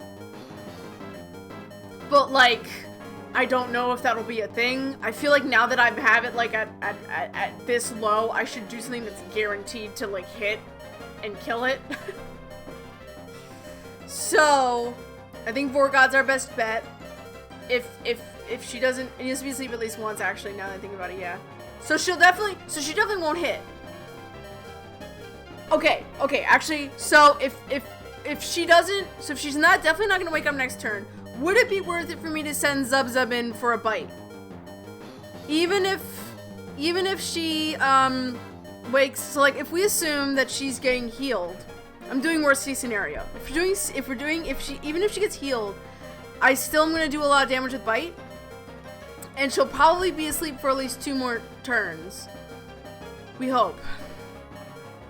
I'll at least get off 2 guaranteed hits on Mismagius. Which could be enough to kill. If it's not, Zub might die. That is the risk we're taking. If we take out Zub, Zub might die. But hopefully even if he does die, that'll be enough damage for me to just use something else to take it out. Okay. So I'm thinking Zub is a risk worth taking for the speed. Okay, I'm gonna do it. Don't want to lose Zub. I don't want to lose you, Zub. I love you. You deserve to live. Alright. Okay, she did heal. But not fully. So, we're gonna use Bite. Come on. Good, you're still asleep. We should kill. Oh! Yes! Fucking done. Okay, we still have Haunter. We still have Haunter to deal with, but I'm not that worried about Haunter, honestly. So, what we're gonna do is we're gonna switch into Vorgod. Vorgod's Feint Attack should be enough to take care of the Haunter. Haunter's moveset's pretty trash. It's just gonna... At most, Haunter will be annoying. Please don't do that to me. That would fucking suck. Feint Attack. Yeah, Shadow Claw's gonna do jack and also shit to me, so... Okay. Yeah, I didn't think it was gonna be a full Oko, but ugh, fucking confused, Ray. I'm not just putting it out there. That would be awful. Ha ha! Thank you, Vorgod, you beast. Love it. Woo! Did it! Oh my god. Whew, that was a tense fight. I knew it was gonna be a tense fight, but holy shit. That was awesome. We didn't lose anyone. Hell yeah. That was great. We didn't lose a single person. We were close. We could have. We didn't. Honestly, I feel like the Draco Meteor was the real clutch moment there that really sold us, so that good on, thank God for Togekiss. Love her. Okay, no, we're not gonna do that. Choose prediction. Choose outcome. So, we did not lose Pokemon! Dracometeor crit was a clutch moment. Well, it really was! That was so clutch! Woo! We got the badge. Yay!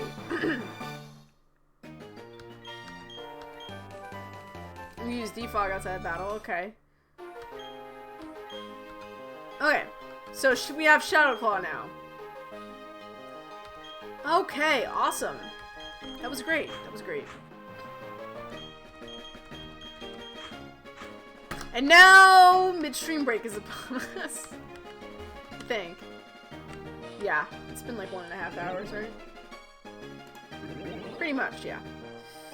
Cool. So, we have a container of the Chipotle out. Yeah, put some of that in there. I think that would be a really good good addition to.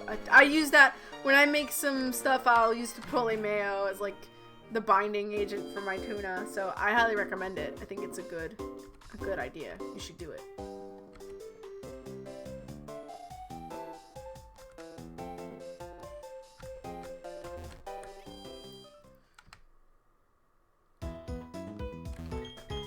Oh my god. Dang, I missed prediction. You did, Gardrak, but welcome back anyway.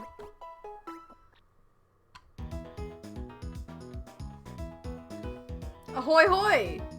Hello, Duncan and Dragons. How are you doing? I feel like ahoy hoy is a reference to something, but it's tickling the back of my brain, but I don't know the full. I don't know what the reference is to, but I feel like it's a reference to something. I put like the last 1.5 squeezes in my tuna. Nice. That sounds like a good time. Makes me think of the fish guys in Wind Waker. Mr. Burns? Mr. Burns.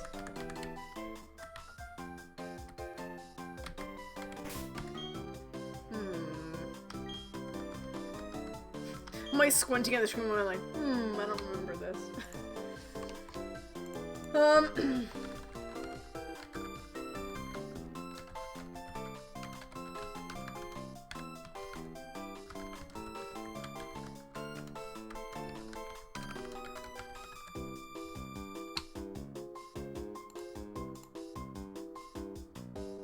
Okay. So we are in Heart's Gym. We did that.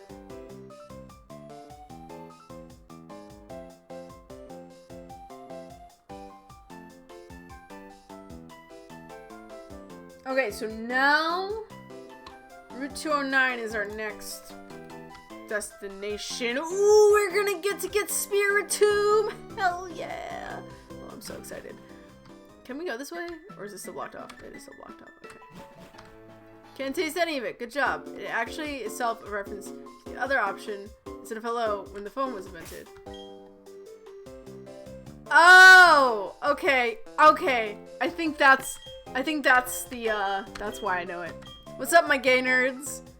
I just had I had like a really good battle with Fantina. It was actually kind of amazing. I'm sorry you weren't here for it, Storm. Oh, by the way, I should do some shoutouts. So,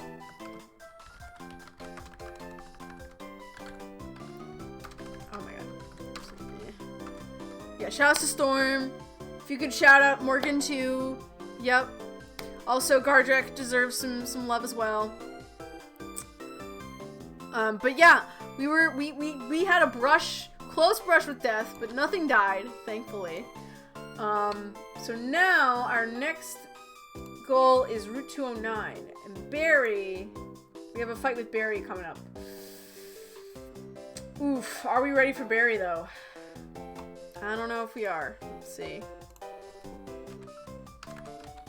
Or in this game. Let's see.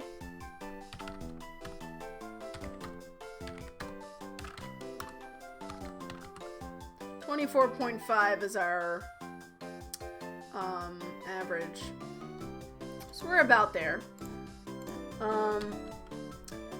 The thing that sucks though is that our team's kind of crappy right now.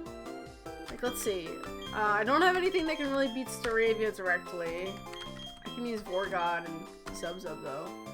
Roselia, I mean that's easy. I have Zub-Zub. Ponyta. Also don't really have a mod that's super good for that. Vorgod can handle it, I guess. Oh, I guess I could put Morgan out for Prinplup. It's just Prinplup's level 27, which is a little it's a little nerve-wracking against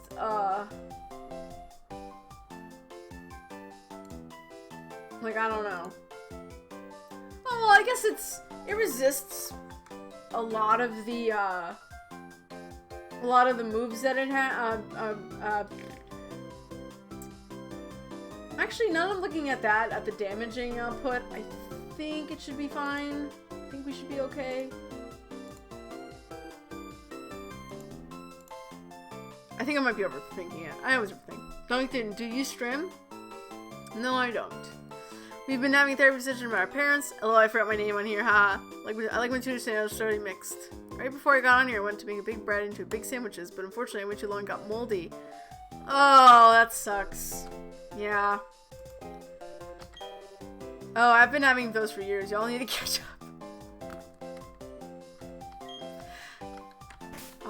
Therapy is always good when it comes to talking about your parents.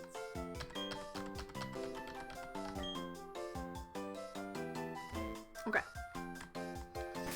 I just don't know where Barry is. Well, I think we should be okay. We just beat Fantina. However, oh shit, he's right there. Cool. First, do I have enough healing on me? Yeah, I think I do. Maybe let me see if I can get great balls. Honestly, we're gonna need some heft with us for Spiritomb. I don't know what level Spiritomb is on. I wouldn't be surprised if it's level 20. Spiritomb might be hard to catch, so that is a thing to consider. But if we catch it, oh boy, I'm so excited. My mother died recently. It feels unreal. I know, yeah, I'm really sorry that happened.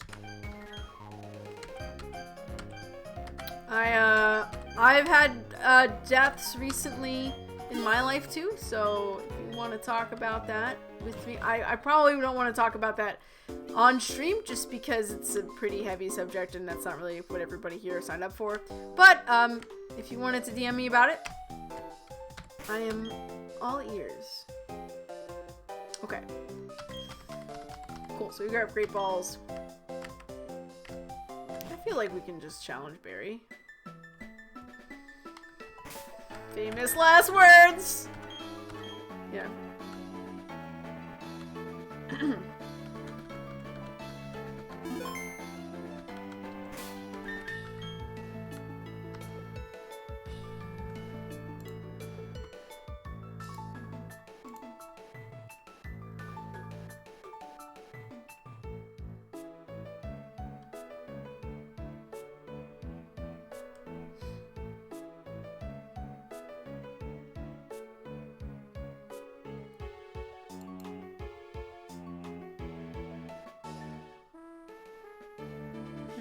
I think maybe it would be better for me to lead with Zub Zub. Oh shit, hold on. I feel too lazy to chop lettuce, so I'm just gonna cucumber on this dude's around. Whatever you want to do, Morgan, whatever makes you happy. Like, I knew it would happen, but I still wasn't ready. I guess that it's that I always hope she'd get better and like admit to all the horrible shit she's done, apologize and grow from there, but best laid plans of mice and men. Yeah. Yeah. I don't really have much to say to that other than, yeah, that's rough. And I think we all, I think it's very relatable kind of mood to be in when it comes to that. So.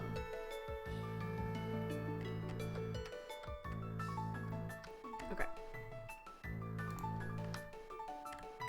All right, Barry, let's fucking go. Or, whoever you are, let's go. Oh, I wanted to go to my midstream break. We'll do that after Barry. Sucks stuff, basically. I feel like I have better things to say when confronted with those kinds of things. And I probably should say them, but, it's hard. I always feel a little less prepared to like talk about like really heavy shit live on air than I am when I'm privately speaking with somebody. You piece of shit. You and your double teams. This is why I was like, we need to have Zub Zub on the case on this one. Oh my god. Because I cannot handle any more of your fucking double teams. Okay, it looks like it only used it once, which isn't bad. Come on. Oh my god. Jesus. Okay, there we go. Damn, that story was actually hard to, like, get rid of. Holy shit. Ponyta. We'll use Borgod.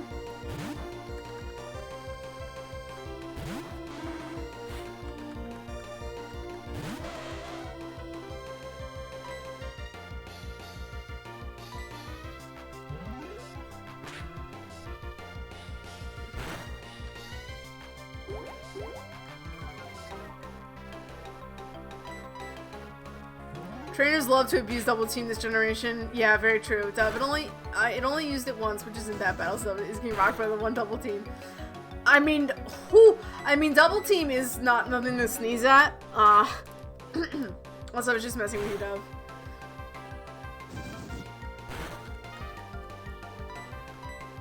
My therapist is helping me convince the judge to allow me to attend my mother's funeral so I can at least have some closure. Yeah, you deserve to have that closure, Storm. I hope that they let you do that. Alright, Alright, Morgan, it's your time to shine. Yeah, so basically, if you ever want to know, if you tell me anything bad, then, you can just record myself saying sucks, and then you can just play that, and then... That's what you get from me. Oh, shit! Okay, it's only Peck. It's fine.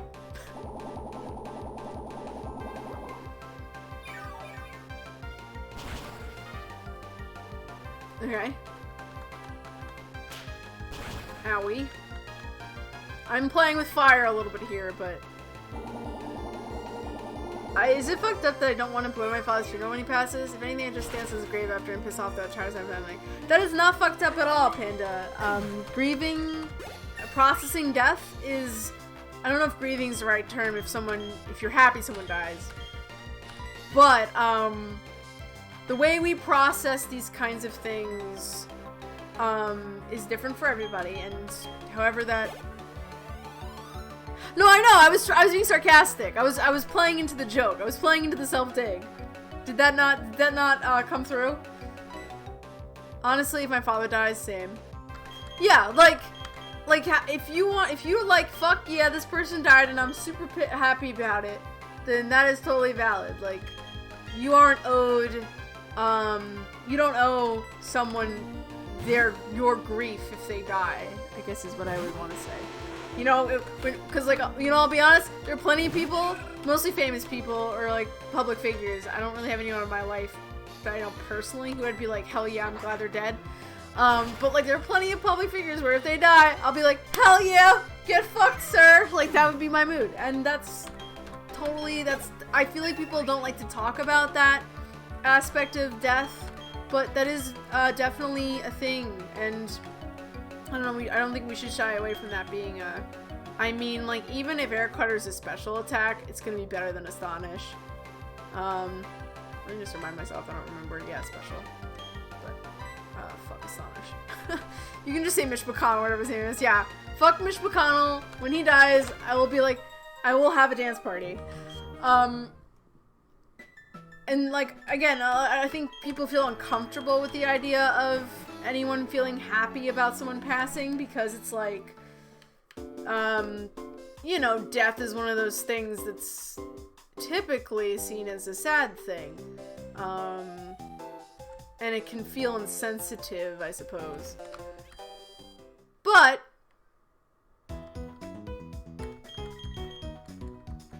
like, at the same time, you know, death is complicated. And I don't think there's really one way you are supposed to grieve. You know. I think you should grieve in the way that makes the most sense to you, and that can be how it is. Death is the great equalizer. Yeah! I used to feel that way when I was a lib. I mean, like, I know, like, for me... Again, it can be complicated. I don't think there's necessarily anything wrong with saying that, like, you know, again, grief is, how people feel about death is complicated. Like, there isn't, like, a way you're supposed to feel when someone dies, I feel. is insensitive, and some of these people don't deserve any time insensitivity. Hey, that's a good way to put it. That's a good way to put it. They could have tried being sensitive when they were alive. Yeah, exactly. I would not have lived a good life if someone doesn't celebrate my death. Literally, the reason why my dom was the way she was is because my dad was an abusive asshole, groomed her, and trafficked her to marry her at 12. Holy fuck! Like, look, my mother was pretty shit, and I understand a lot of it was her trauma and her ability to grow up due to her lost innocence and wounded her inner child. Fuck my dad. Holy shit, that's a lot. I'm so sorry. That sucks. Yeah, and you know, it can be really hard to process how you feel about somebody when you know, like when they hurt you, like, but you know that, like, the reason why they hurt you isn't necessarily, like it can be easy to, like, think of people who've done awful things to you as awful people, but sometimes there's more nuance, you know what I mean? Like you're saying, you know what I mean? Like, your mom was probably was a bad mom, but, like, it sounds like it's not like she was, like, there's a lot of problems that contributed to that if she had that hadn't happened, then maybe she would have been a really great mom, you know? And that can be part of the tragedy. Anyway. On this fun note, I'm gonna go on my midstream break. So, I'm gonna finish my food. I'll be back later. Don't go anywhere. And then, after the break, we get Spiritomb. Woo! I hope everyone's excited. I know I am, so I super am. I'm so excited for Spiritomb. So I'll see you guys in a bit.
everyone, I have returned.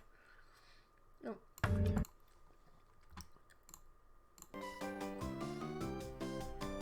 Alright. So.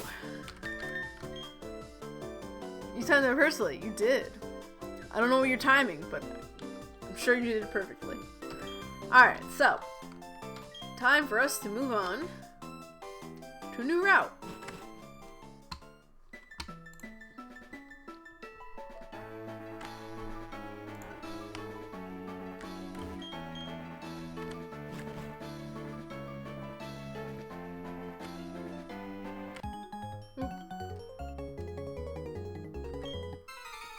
What was the last song playing, Dove? It was Sunrise Spring Homeworld from Year of the Dragon, Spyro.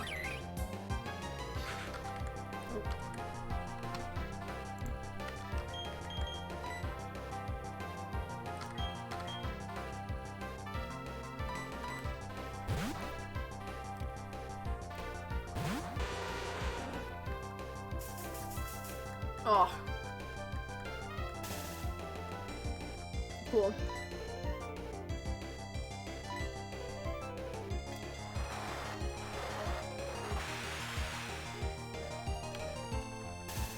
Amazing.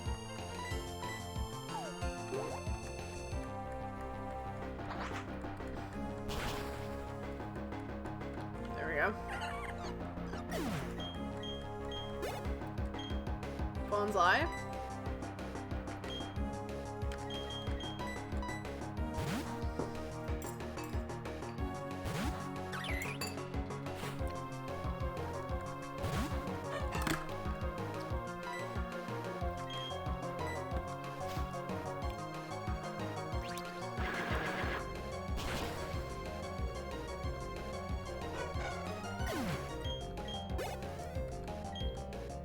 Eevee.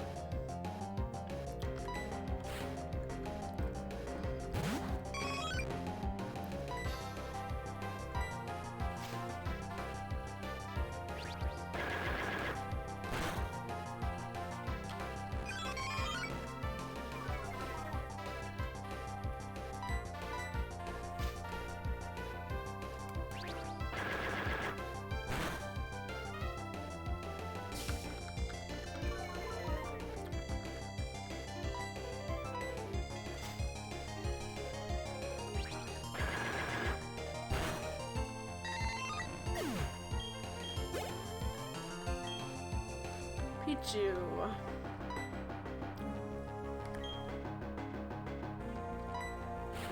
Public servant Oliver, the term Chubby says, fuck castles, capitalism, and the patriarchy. I am a fan of your orange tabby then.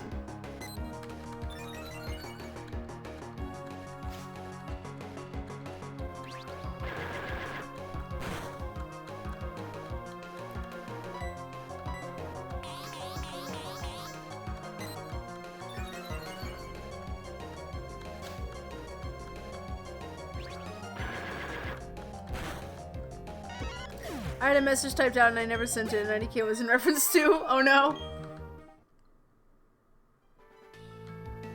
Alright.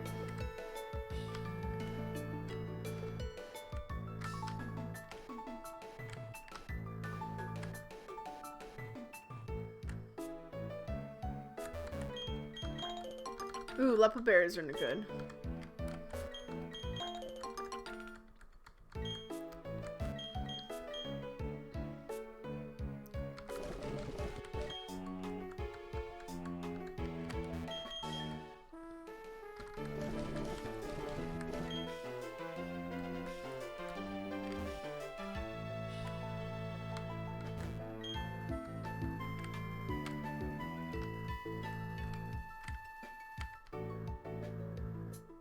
Okay, actually, we're gonna...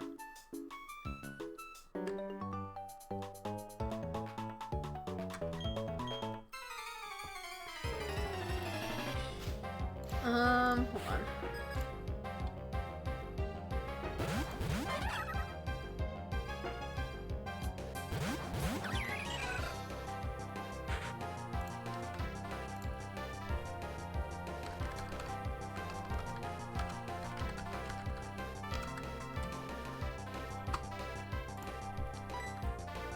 Okay.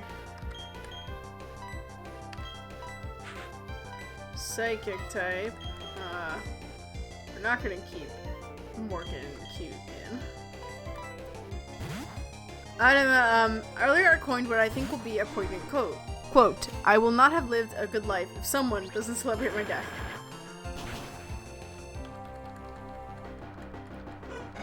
That is a pretty good quote.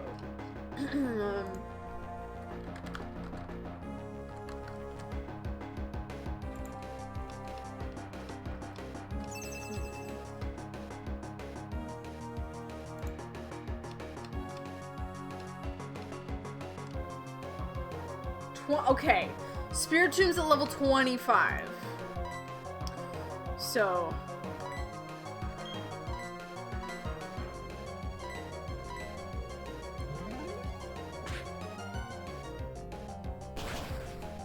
that's a little scary.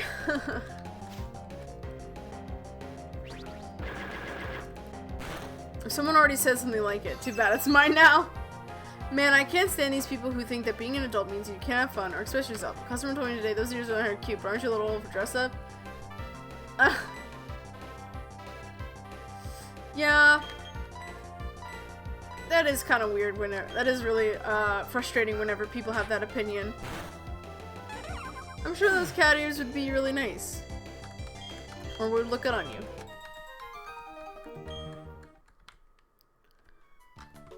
I think it's less about, I think it's about, like, at least in their perspective, the right kind of expression.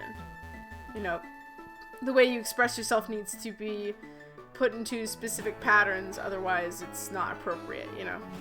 Are you they're a little too old to do? Ooh, that's a good comeback. I like that one.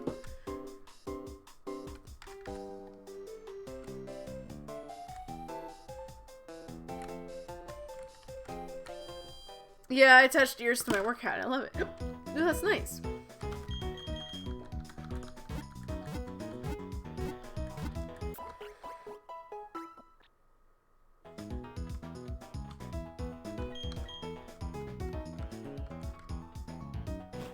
What?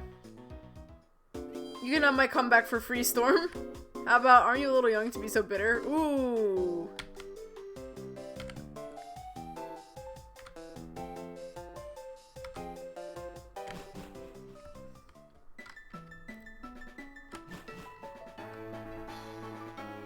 Yep, I moved it. I moved it.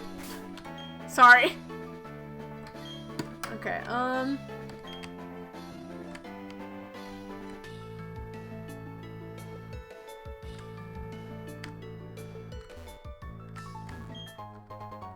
Ooh.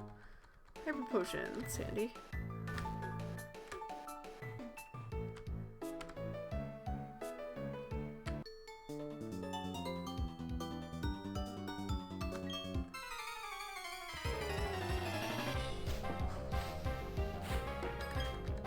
What's it gonna, what moves will it know? Spiritomb, let's see.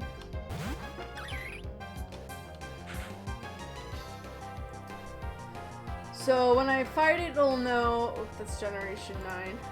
We want 4. It'll know Ominous Wind, Dream Eater, Hypnosis, and Faint Attack. Gotcha.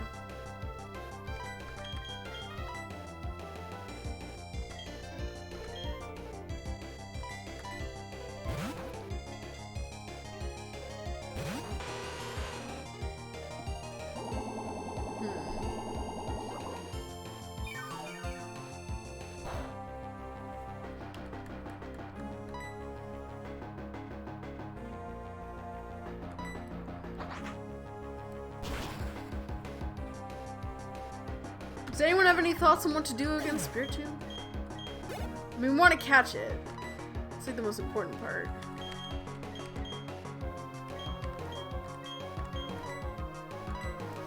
Like, I can't imagine being friends with people like that. They seem mentally exhausting. Like, sorry world, I'm gonna be goth mecha girl told me with the dirt. I'm gonna be spring with some point on eye makeup, a comic business, skirt, and thigh highs. Yeah. Those people are very exhausting.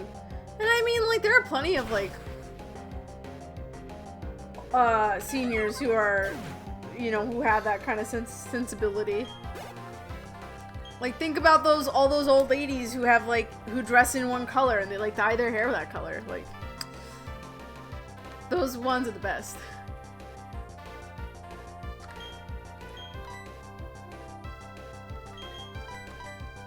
You know what I mean?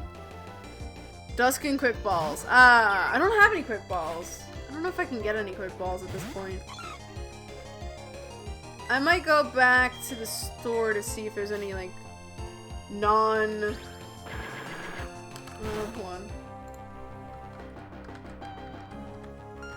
Oh, cool. Put me to sleep. So in Diamond, Pearl, Platinum. Okay, Diamond, Pearl, Platinum has, we can go to Orberg in order to get Dusk Balls. Dusk Balls might not be a bad one to try and get. I don't think I have access to Quick Balls yet. Unless we, like, go to a different town. What? So when? Diamond, Pearl, Platinum, they're available at the literal end of the game. Or repeatable oh, it's repeatable methods. Whoops, hold on. I'm looking at the wrong thing. I mean, Gilstone will have it. We're not at Gilstone quite yet. Solation, Snow Point, Pastoria, Pokemon League, Celestic Town Shop, Pokemon News Press. Yeah, we're not at any of those places. And we can't really get to any of them. Well, Solation is right up north, so we could get some Dusk Balls from there. I just, you know, won't interact with, I suppose she's a hairdresser, mostly. I mean, Neko getting right up. My mom is the worst for that. She'll be like, oh god, that hair doesn't work on her. I have an idea where Storm would probably seriously do. That is a good suggestion. I think you might be on to something.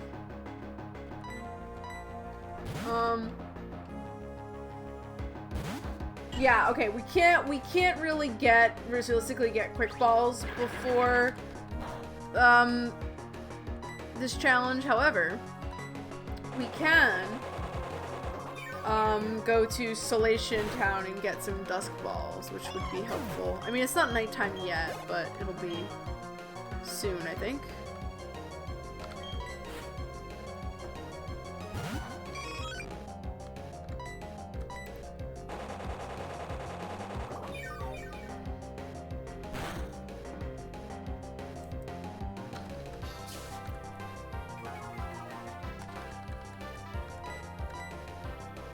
Oh, come on. Whether these noodles are getting less spicy or I'm getting better with spice. Oh, either. Sorry. Could be one or the other. Has the recipe changed? Did you change the recipe at all? If not, then you might be getting used to the spice.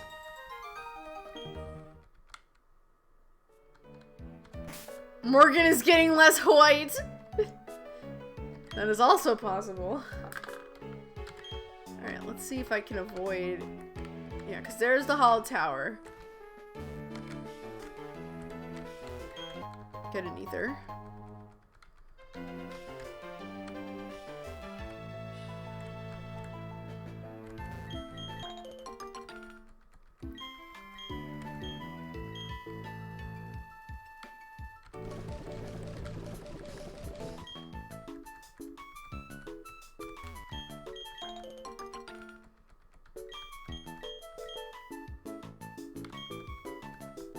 God, remember when ethers and listeners show up 500 times in the playthrough?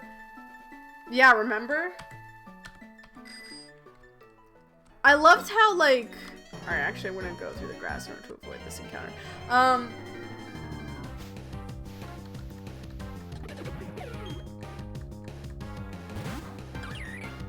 No. Sleep. Cool. Wow! That did way too much damage. Yeah, no, it's really funny after coming back to older games after playing Scarlet Violet where, like, getting items, it's so easy to, like, rack up a ton of items. As long as you just go around and pick everything up, you basically don't really need to go to the, Oop. Oh, fuck, don't fight me, bro.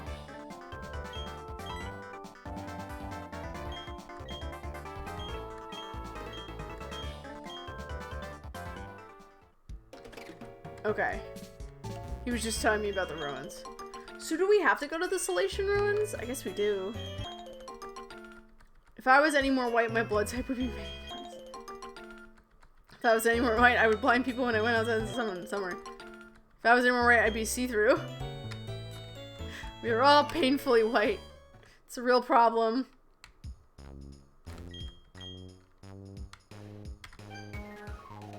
Okay, we have to actually talk to this lady first. Alright, let's get those dusk balls. A lot of money, but worth it. Okay. Beb Shabibo. Runes have unknowns and TMs. I forget of H and HM. I think you can get defog in the runes this gen. I think this guy gives you the Pokemon history. Okay, thanks. Yeah, okay.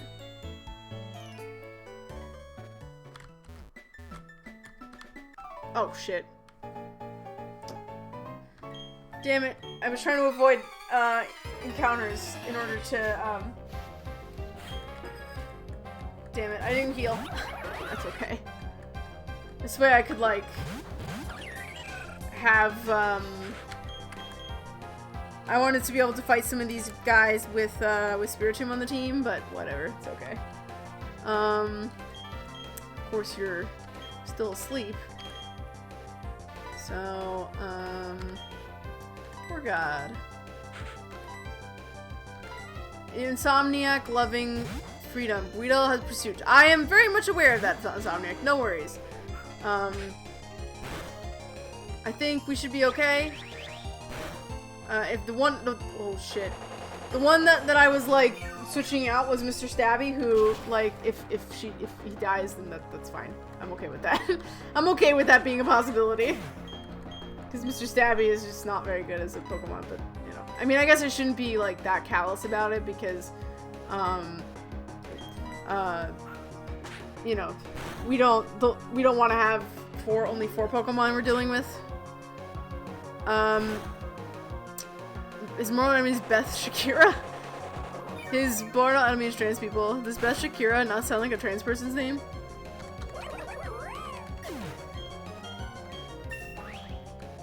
If I was anyone white, I'd have a story in my family, one of my relatives marrying a native person, making me technically a super small faction of native. Oh wait, I do have a story like that. I rest my case! Really? Oh my god, that's so embarrassing.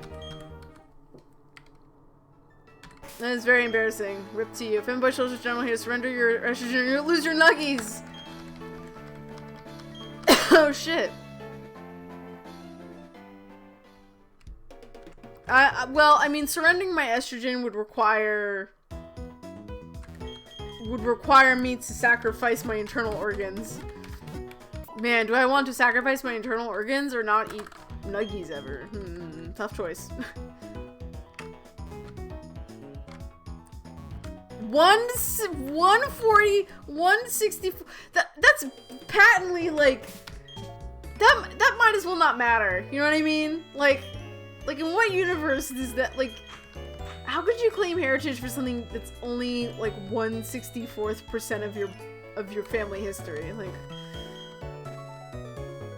I don't know. That almost feels like coincidence at that point. I will harvest your estrogen. Are you like, so Storm, are you basically like a vampire, but instead of like feasting on people's blood, you feast on their estrogen? It's more what I said. It makes me feel. That's why I said it makes me feel more white, ironically. No, I mean, that's a very white person thing to do. To to claim native heritage as a way to like be cooler or whatever, or seem exotic. Ugh, gross.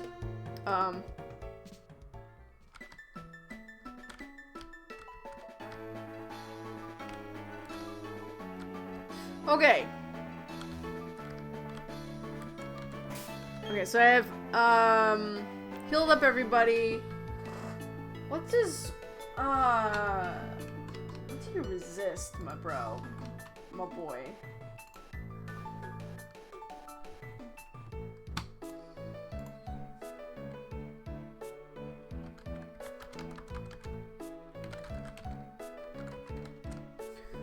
Baton Kaito Storm. I'm here feasting on something. My wing! Estrogen vampire!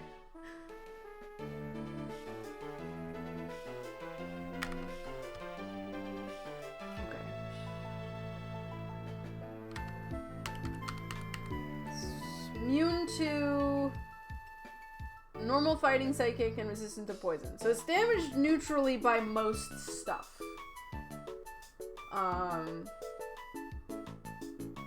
So the only Pokemon I really can't use would be, well, I mean, using Ectophile would be possible too.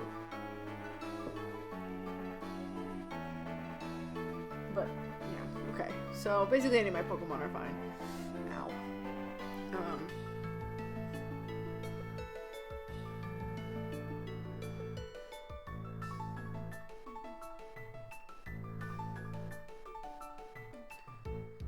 And what's good is that Spiritomb is very chunky, so I'm pretty confident we can just kind of, we don't have to overthink this. I will save though, you know, just in case.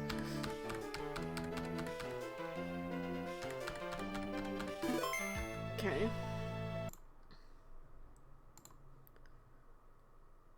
I'm gonna save state. The only reason I know is that apparently my great-granddad on my dad's mom's side was really massive racist, so my grandmother would hang Native American dream catchers in a room to piss him off after she heard about that story, which is like unfortunately pretty yikes, but I'm proud. Just proud that my grandma was a proud anti-racist, or at least tried to be. That is pretty woof. I mean, I guess that's a way to do it, but yeah. Yes. Hollow Tower. What? I should have, the code that I should have used should have allowed me to, like, hold on. Let me find my cheats. Yeah, I have Spiritomb on here.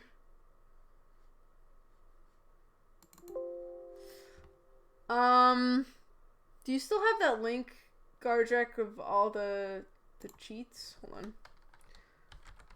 Pokemon Platinum Action Replay Cheats. Hi. I found it. Oh.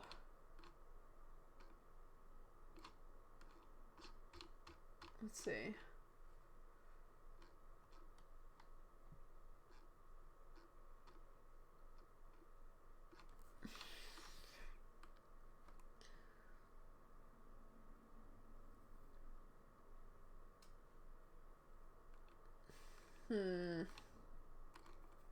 This one doesn't seem to have any emulator ones. I imagine being able to cheat now, you might have to leave and come back. Okay, yeah, maybe. Okay. Let me do that.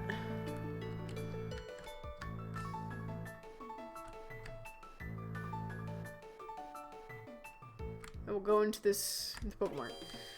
The emulator uses regular cheats. Yeah, white people are just trying their best in the 1950s, whatever it was. What cheats are looking for?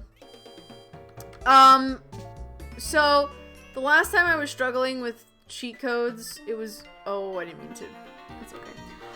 The last time I was struggling with cheat codes, it was because the code that I was using didn't work.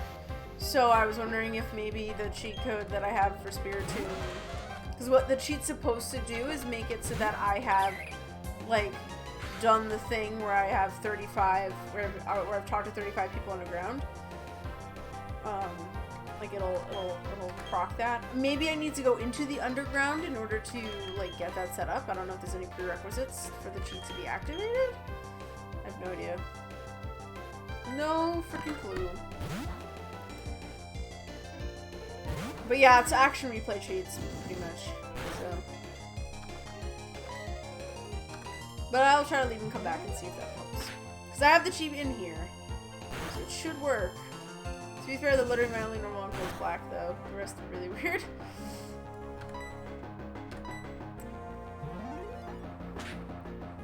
Makes sense. Let's see. More cheat codes. All items. Spiritomb event. Oh, I can do a Spiritomb event. It's an egg. XBP.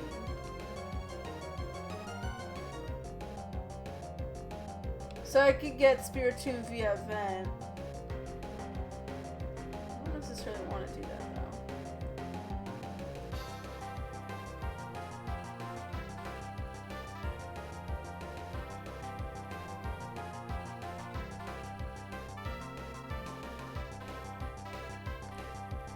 He's a capitalist, so that's a bummer. Ah.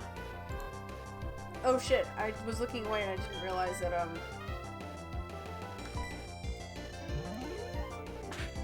Ponyta had beaten me up as much as it had. It's okay though. Good.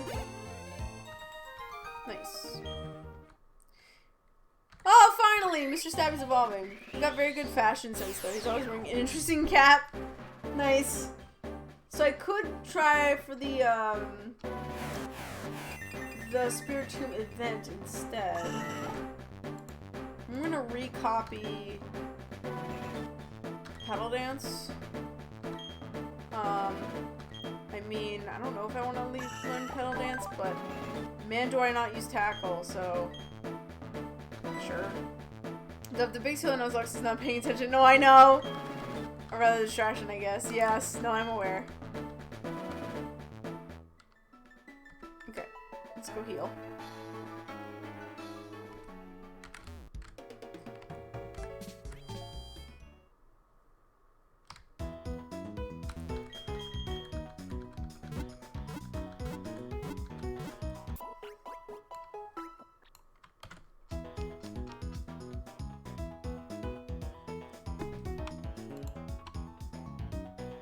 Sorry, everybody. Let's, there we go. Oh, okay. So the cheat is 100 people met underground. Okay. Specifically.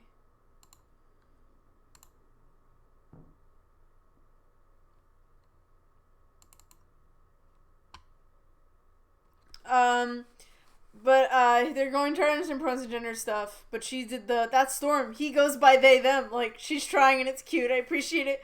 Sissy's first queer. That is very adorable. It's always very charming whenever, like, people try their best. Like, that, like, you know, it's like one of those things where it's like, they're trying. It's not totally right, but, like, they're trying. Okay, I'm updating the code. We're gonna save. Hopefully this works. I'm also gonna go into the underground really briefly to see if that, like, affects anything. I haven't used my Explorer kit at all, so maybe if I do that, it'll work. Who knows, though.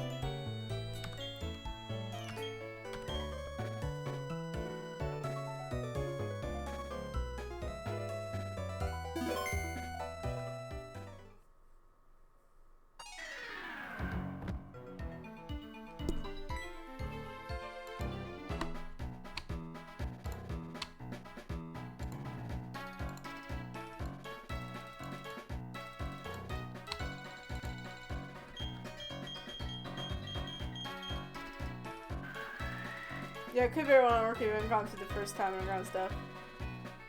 Yeah, so I'll just do some underground stuff.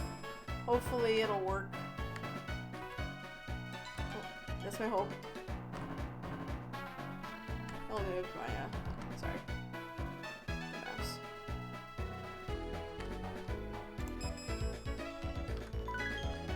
Nice, I disengaged the trap. Remind me of my sister. Reminds me of my sister, and she's so extra sometimes. She sends me, like, anti-capitalist music, but she knows I'm anti-capitalist. Nice.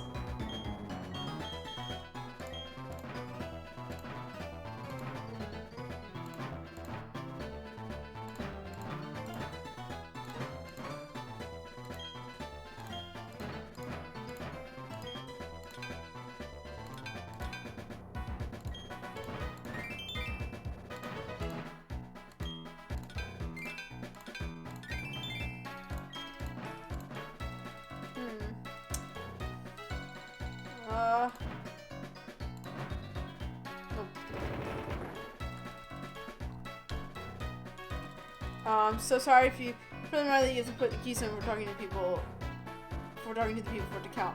I see. Yeah, I put in the odd keystone. So, just now. So, and I also redid the cheat, so if it still doesn't work, I'll, like, you know, delete it and reapply it, and hopefully it'll work. But thank you for the reminder, I appreciate it. Sorry, everyone.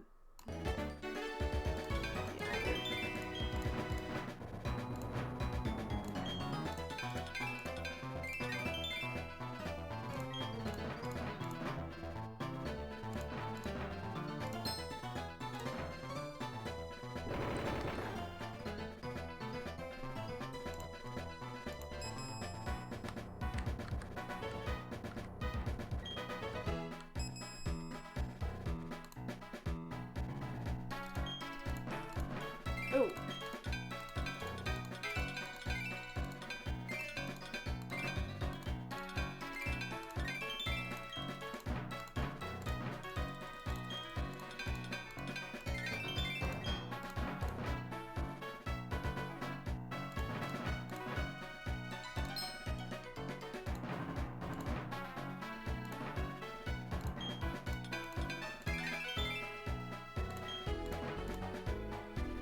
Guys, this is the best leftist shit you've seen online or in person. I saw one that was a Klansman hanging from a tree and I thought that was kind of funny.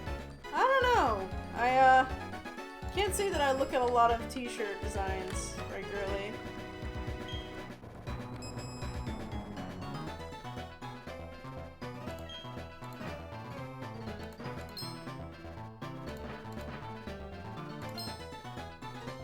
I feel like the ones that I tend to, like,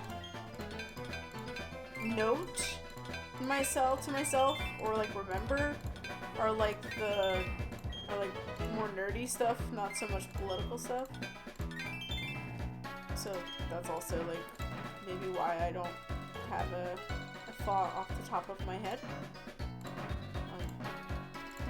You know, because I'm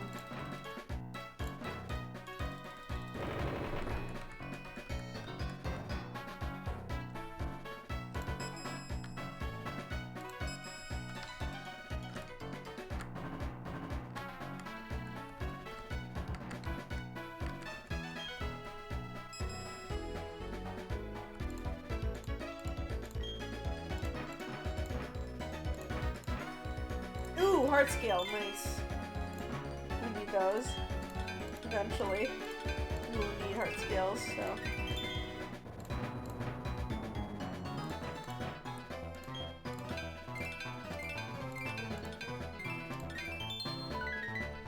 We can also find stones, too, for evolutionary stones this way.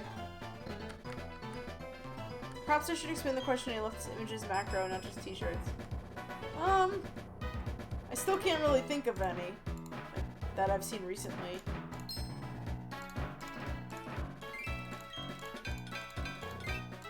I see a lot of, like, graffiti that's like that, you know, like ACAB stuff. That's about it.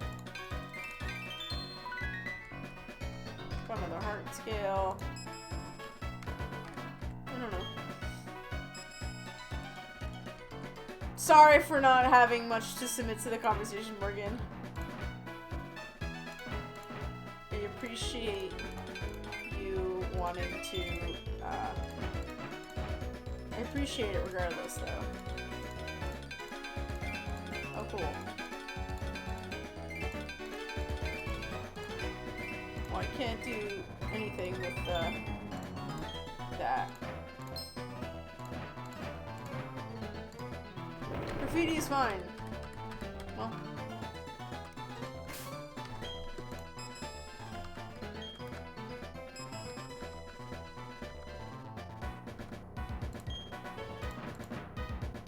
I guess correct term would be agitprop. Ah, yes.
Was that a pink sphere? It was, yes. There are pink spheres in this game. Sorry, I'm not talking very much. There's not much to say about this particular mechanic. I'm just digging up for stuff. Partially to see if I can get Spiritomb this way, but also, you know, if I get some heart scales while we're here, then that's cool.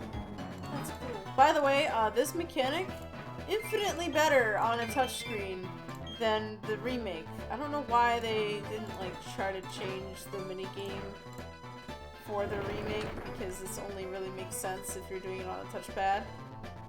But I ain't. Let's see, is there anything we want to put? Yes, we'll put stuff in the bag.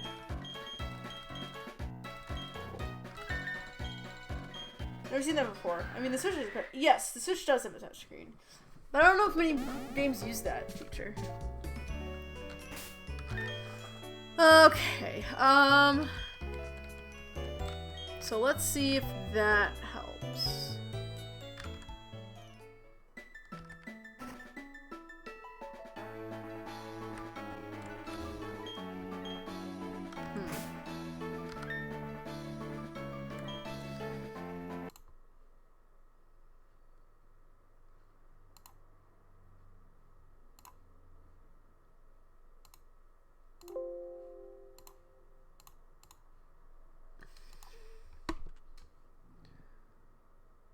I'm going to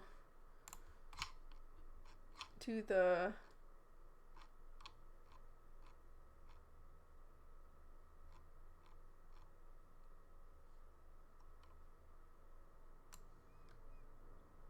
I'm gonna re-enter this code.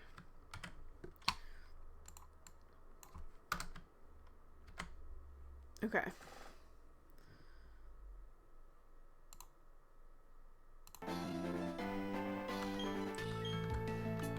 Still not working. Leave and come back.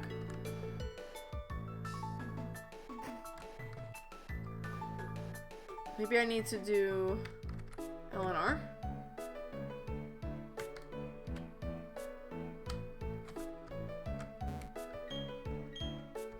Still nothing. How do I get Spiritomb? Come on, game. Hold on out of me. Oh, hold on.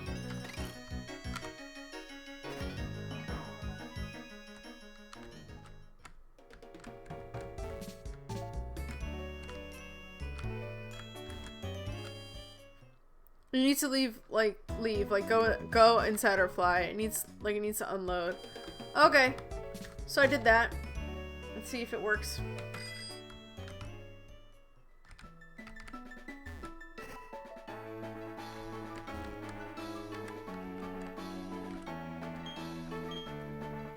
Still nothing.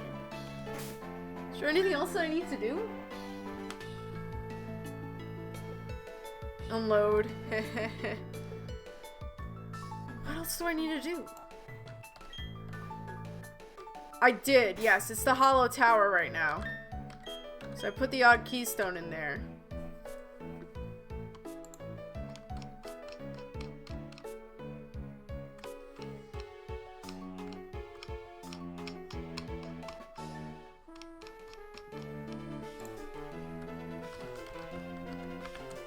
Did you put the thingy before using the cheat? Well, so I had the cheat in there, and I used it. But then, so what I did was I put it in. I already had the cheat active, but I just repasted it in and then resaved it. Hold on. Let me I'm just gonna delete the cheat. I'm just gonna remove it. And then we're just gonna redo it. And then we're gonna put in the code. I mean, the cheat that I'm using right now, it says 100 people met and 100 flags underground. So in theory, that should be enough for Spiritomb.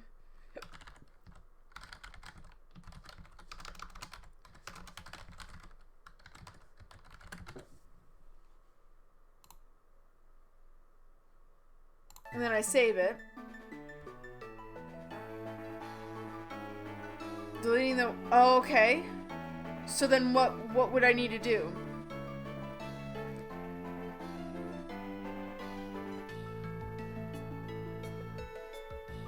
Right. Apparently odd keystone tower react differently based on number of people. If the file is right, you don't just need a total, you need to get it back. Oh! I don't know if I have a cheat for that. How would we change the cheat to do that? I don't know how these cheats work.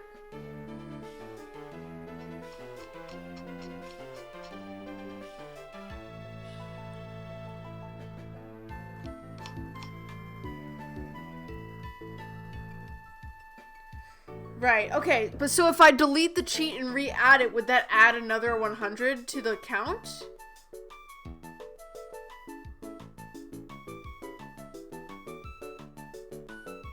Like...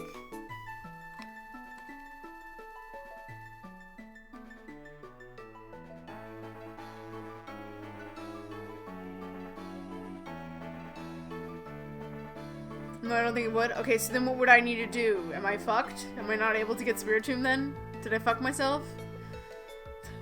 I think I might have, I don't think my save state, I forget when I last saved. I don't know if I used the save state, like, before I put in the odds keystone, or I don't remember. I'm actually thinking even changing the cheat might not work either.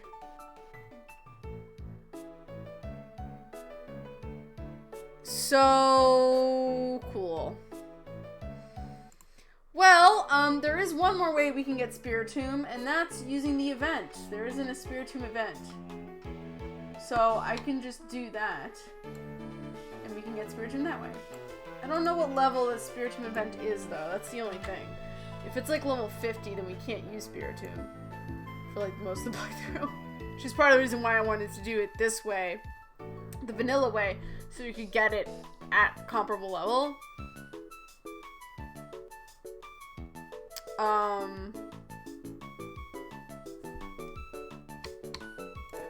Well. Okay, cool. So, I guess we'll try we'll do the event then. So, okay, so to do the event, it looks like, I'm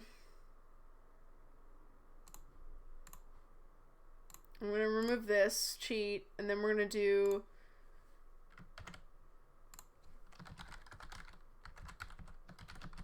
okay, we're going to add it. I have the code off. Yes, I want to save my changes. So what I'm going to do is I'm going to save. I'm going to activate the cheat on the main title. I haven't found out exactly how the cheats work, but I have a cheat that makes your characters encounter any Pokemon you want. Oh! I mean, that could work too. I don't know, guys. What do you guys think?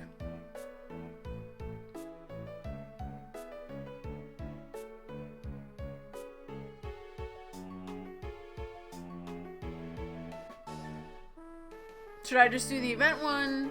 Should I do that cheat? I don't know. What should I do?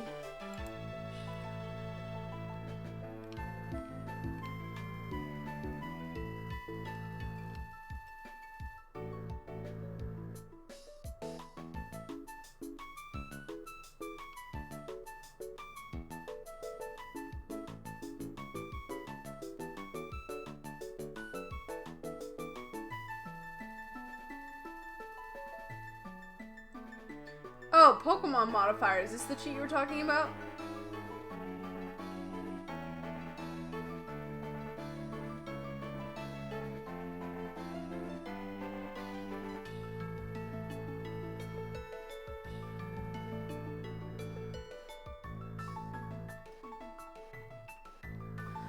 Are you talking about the 100 encounters cheat? I thought I just did that. I'll try it again just to see. It doesn't say I need to press LNR for it, but I'll do it just in case.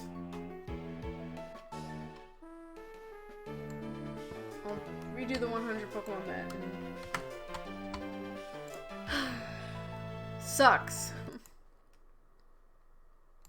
Actually, the cheat I found is diamonds, so it probably wouldn't work. Okay. Okay, so I'm gonna add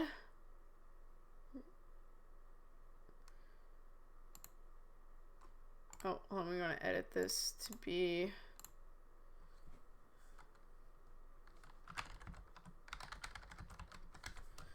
okay. Save. We leave and come back. I'm gonna press LNR.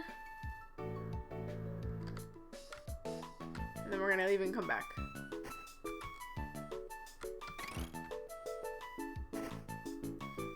Oh, tie saving and loading? Sure, yeah, we can do that too.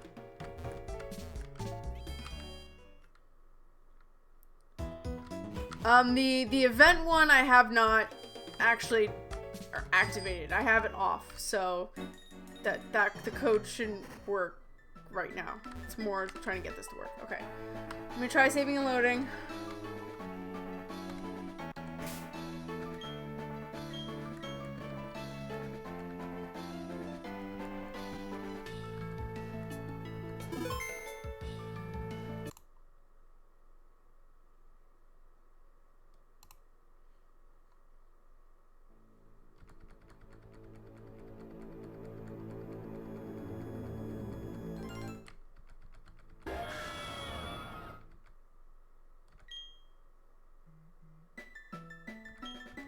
Nope, nothing. Okay, I guess we'll try the event one. Again, I'm a little nervous that the event one's gonna be like a very powerful Spiritomb that I won't be able to use until the very end of the game.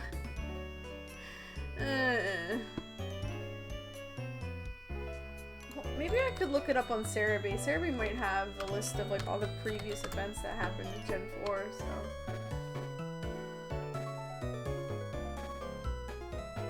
Let's see, we want Gen 4.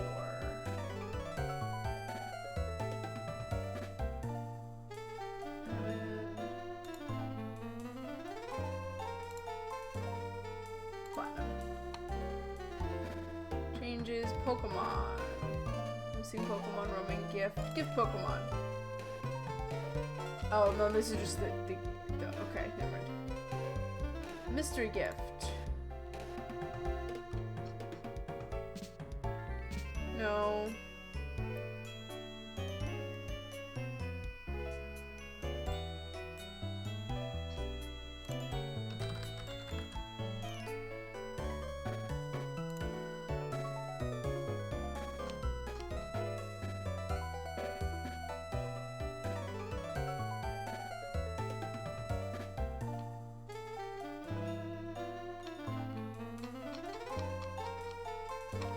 Events. Do we have like, is there like an archive of like past events? That's what I really need to know, Cerebi. I need to know if this, what the fuck is up with this Spiritomb?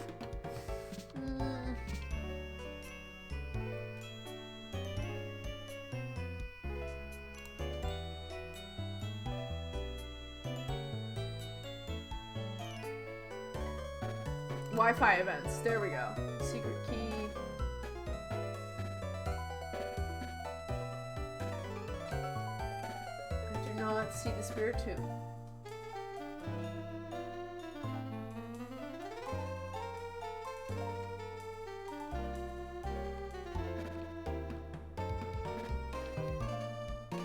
Oh, please don't tell me this is a Diamond Pearl exclusive cheat. Oh god, I'm gonna cry. I wanted to get Spiritomb because I fucked it up. No. I don't want it to happen. I mean, it's weird because like I'm looking at Pokemon Platinum cheat codes, so in theory this should work. I don't know why it wouldn't.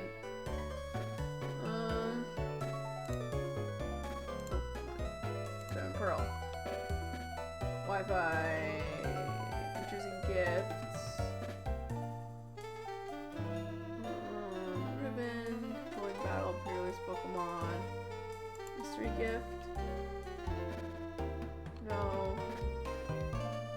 Battle challenges, gender references. Time of day with tutors.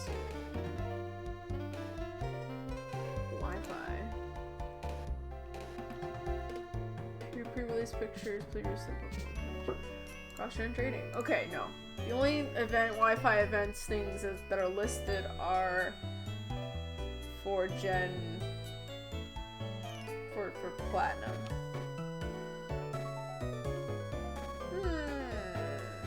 Crying internally.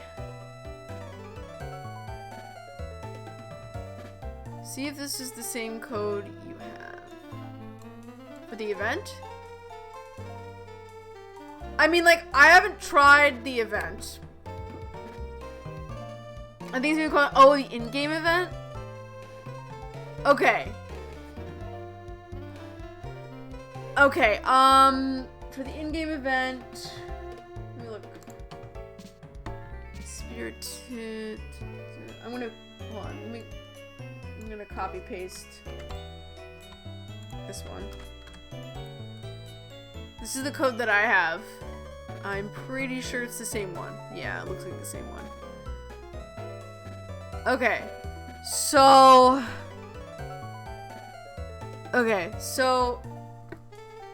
I have this code in, I haven't activated it yet. So what I could do is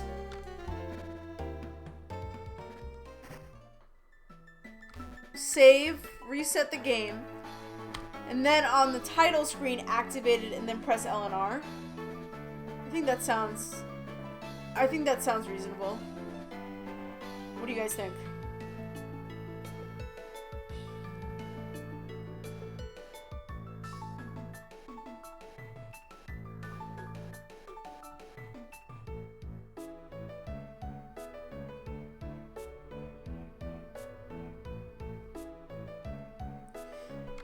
Okay, save in a Pokemon Center and press LR there. Okay.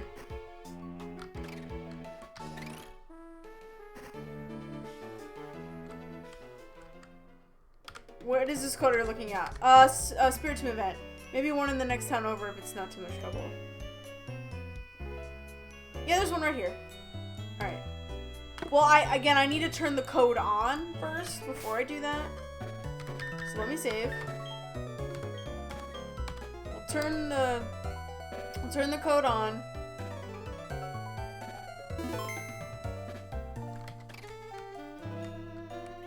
Hold on. We'll go into the Pokemon Center and save.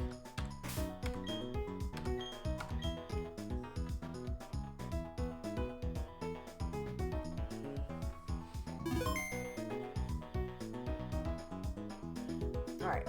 So I saved. I'm gonna exit the Pokemon Center. Okay, we're gonna turn on the game. Yeah. Okay, so go to the code, go to the cheat, go to the list, turn the code on, reset the game load. Okay, I see what you're saying. Should I press L and R after I turn on the code, or should I press L and R like once I get to the title screen? What do you think? And this might seem pedantic, but like the timing might matter. Okay, once you're in gameplay, then press L and R. Okay.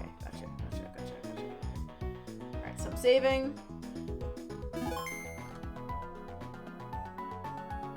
Well, still inside the Pokemon Center. Okay, so I've saved. Should I save after I turn on the should I save after I've turned on the code? Or should I just just turn it on and reset? Okay. Alright.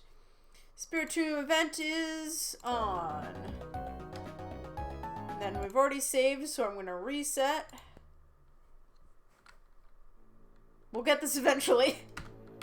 I will get my Spiritomb no matter the cost. We'll get it. Okay.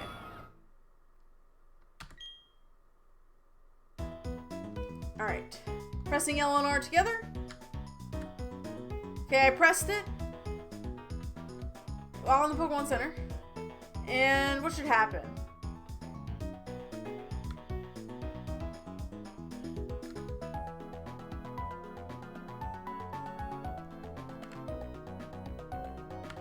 Okay. Go see if Spiritomb's there? Yeah. Alright. Alright, Spiritomb. Let's fucking go.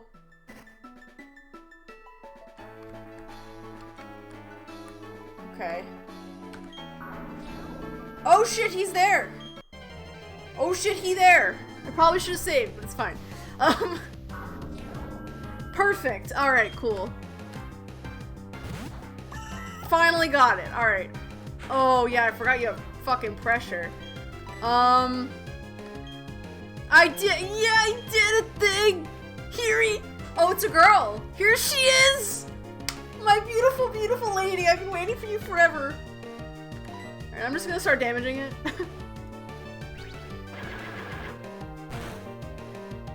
Ooh, that did way more damage than I thought it would actually. Oh, I'm... Stabby, don't die. Okay. She's my girl! Me when dumb stream starts. Alright, so I think I'm gonna start lobbing balls. Sorry guys, it's dark, so it's really light. I'm gonna start lobbing balls. I'll bust out, Togetic, for like a yawn if I feel like I can't catch it. But for now, we'll just try some balls and see what happens.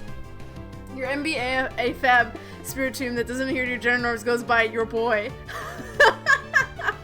Hey, I mean, if Spiritomb wants to be is an NB, then that's valid. I mean, it is 108 souls in one being, so I imagine that kind of entity would be kind of beyond gender. You know, what is gender to something that's made up of 108 individuals? Who knows? It's really not me. All right, let's try some Duskull's. I understand that reference.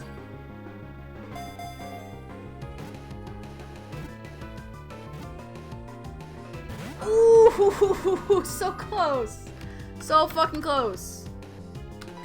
Alright, come on. Come on. Come on. Come on. Come on, Spiritomb. Come on. Come on. Ah! Yes! We did it! We did it, bitches!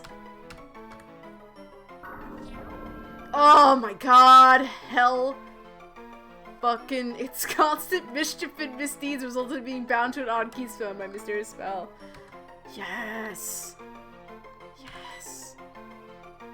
Alright, boy, what name do we want to give this guy? Ooh, oh, sorry, I didn't, switch scenes. Well, that's okay. Oh, I gotta roll for it. I didn't set up a, I didn't choose a dice set to use, so that's fine. I'll just use one of my random d20s here. Your boy! It's your boy! Okay, but do I spell it your boy or ya boy? Cool. Let me actually, edit the, yeah, hold on. Alright, Route 209, we got ourselves a Spiritomb.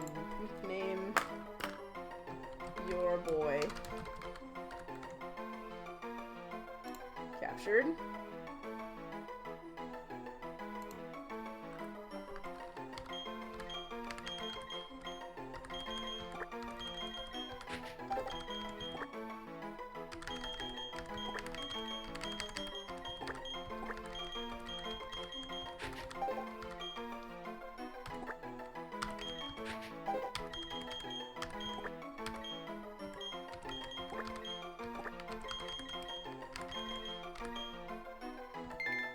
Alright.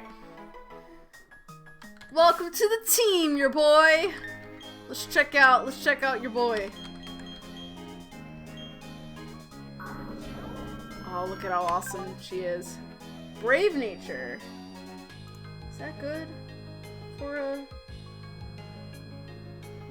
upgrade. Raises attack, lowers speed. I mean, that's not bad. Too bad, I don't think. I don't know. I don't really use Spiritomb, so I don't know what's like... I know you're bulky. I know you're bulky as fuck. Lowering speed, like, eh. That's fine. I'm cool with that. You're slow anyway. Oh, look at those defenses. They're so good. Yes! Pretty good moveset.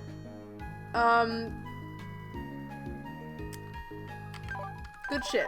Wish I had you for Fantina, but that's fine. Hell yeah! Oh, I'm so hyped. I'm so hyped for this new development. Alright, cool. So now I'm gonna go heal. And then we will move on.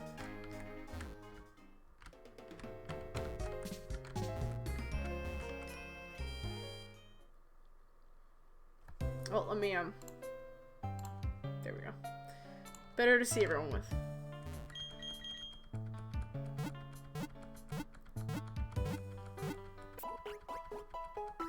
Okay.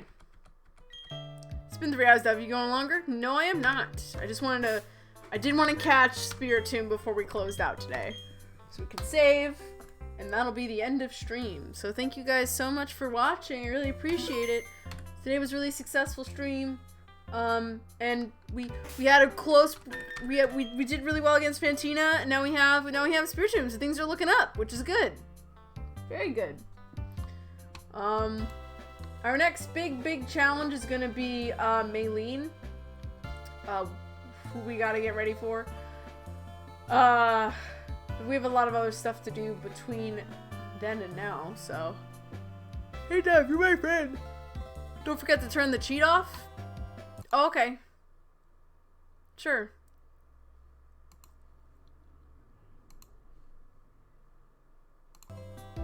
Do I have to do that for all the cheats that I have? Like the rare candies and the 100 people met? Should I turn them off? I hadn't been doing that this whole time, so maybe that's why I've been fucking up.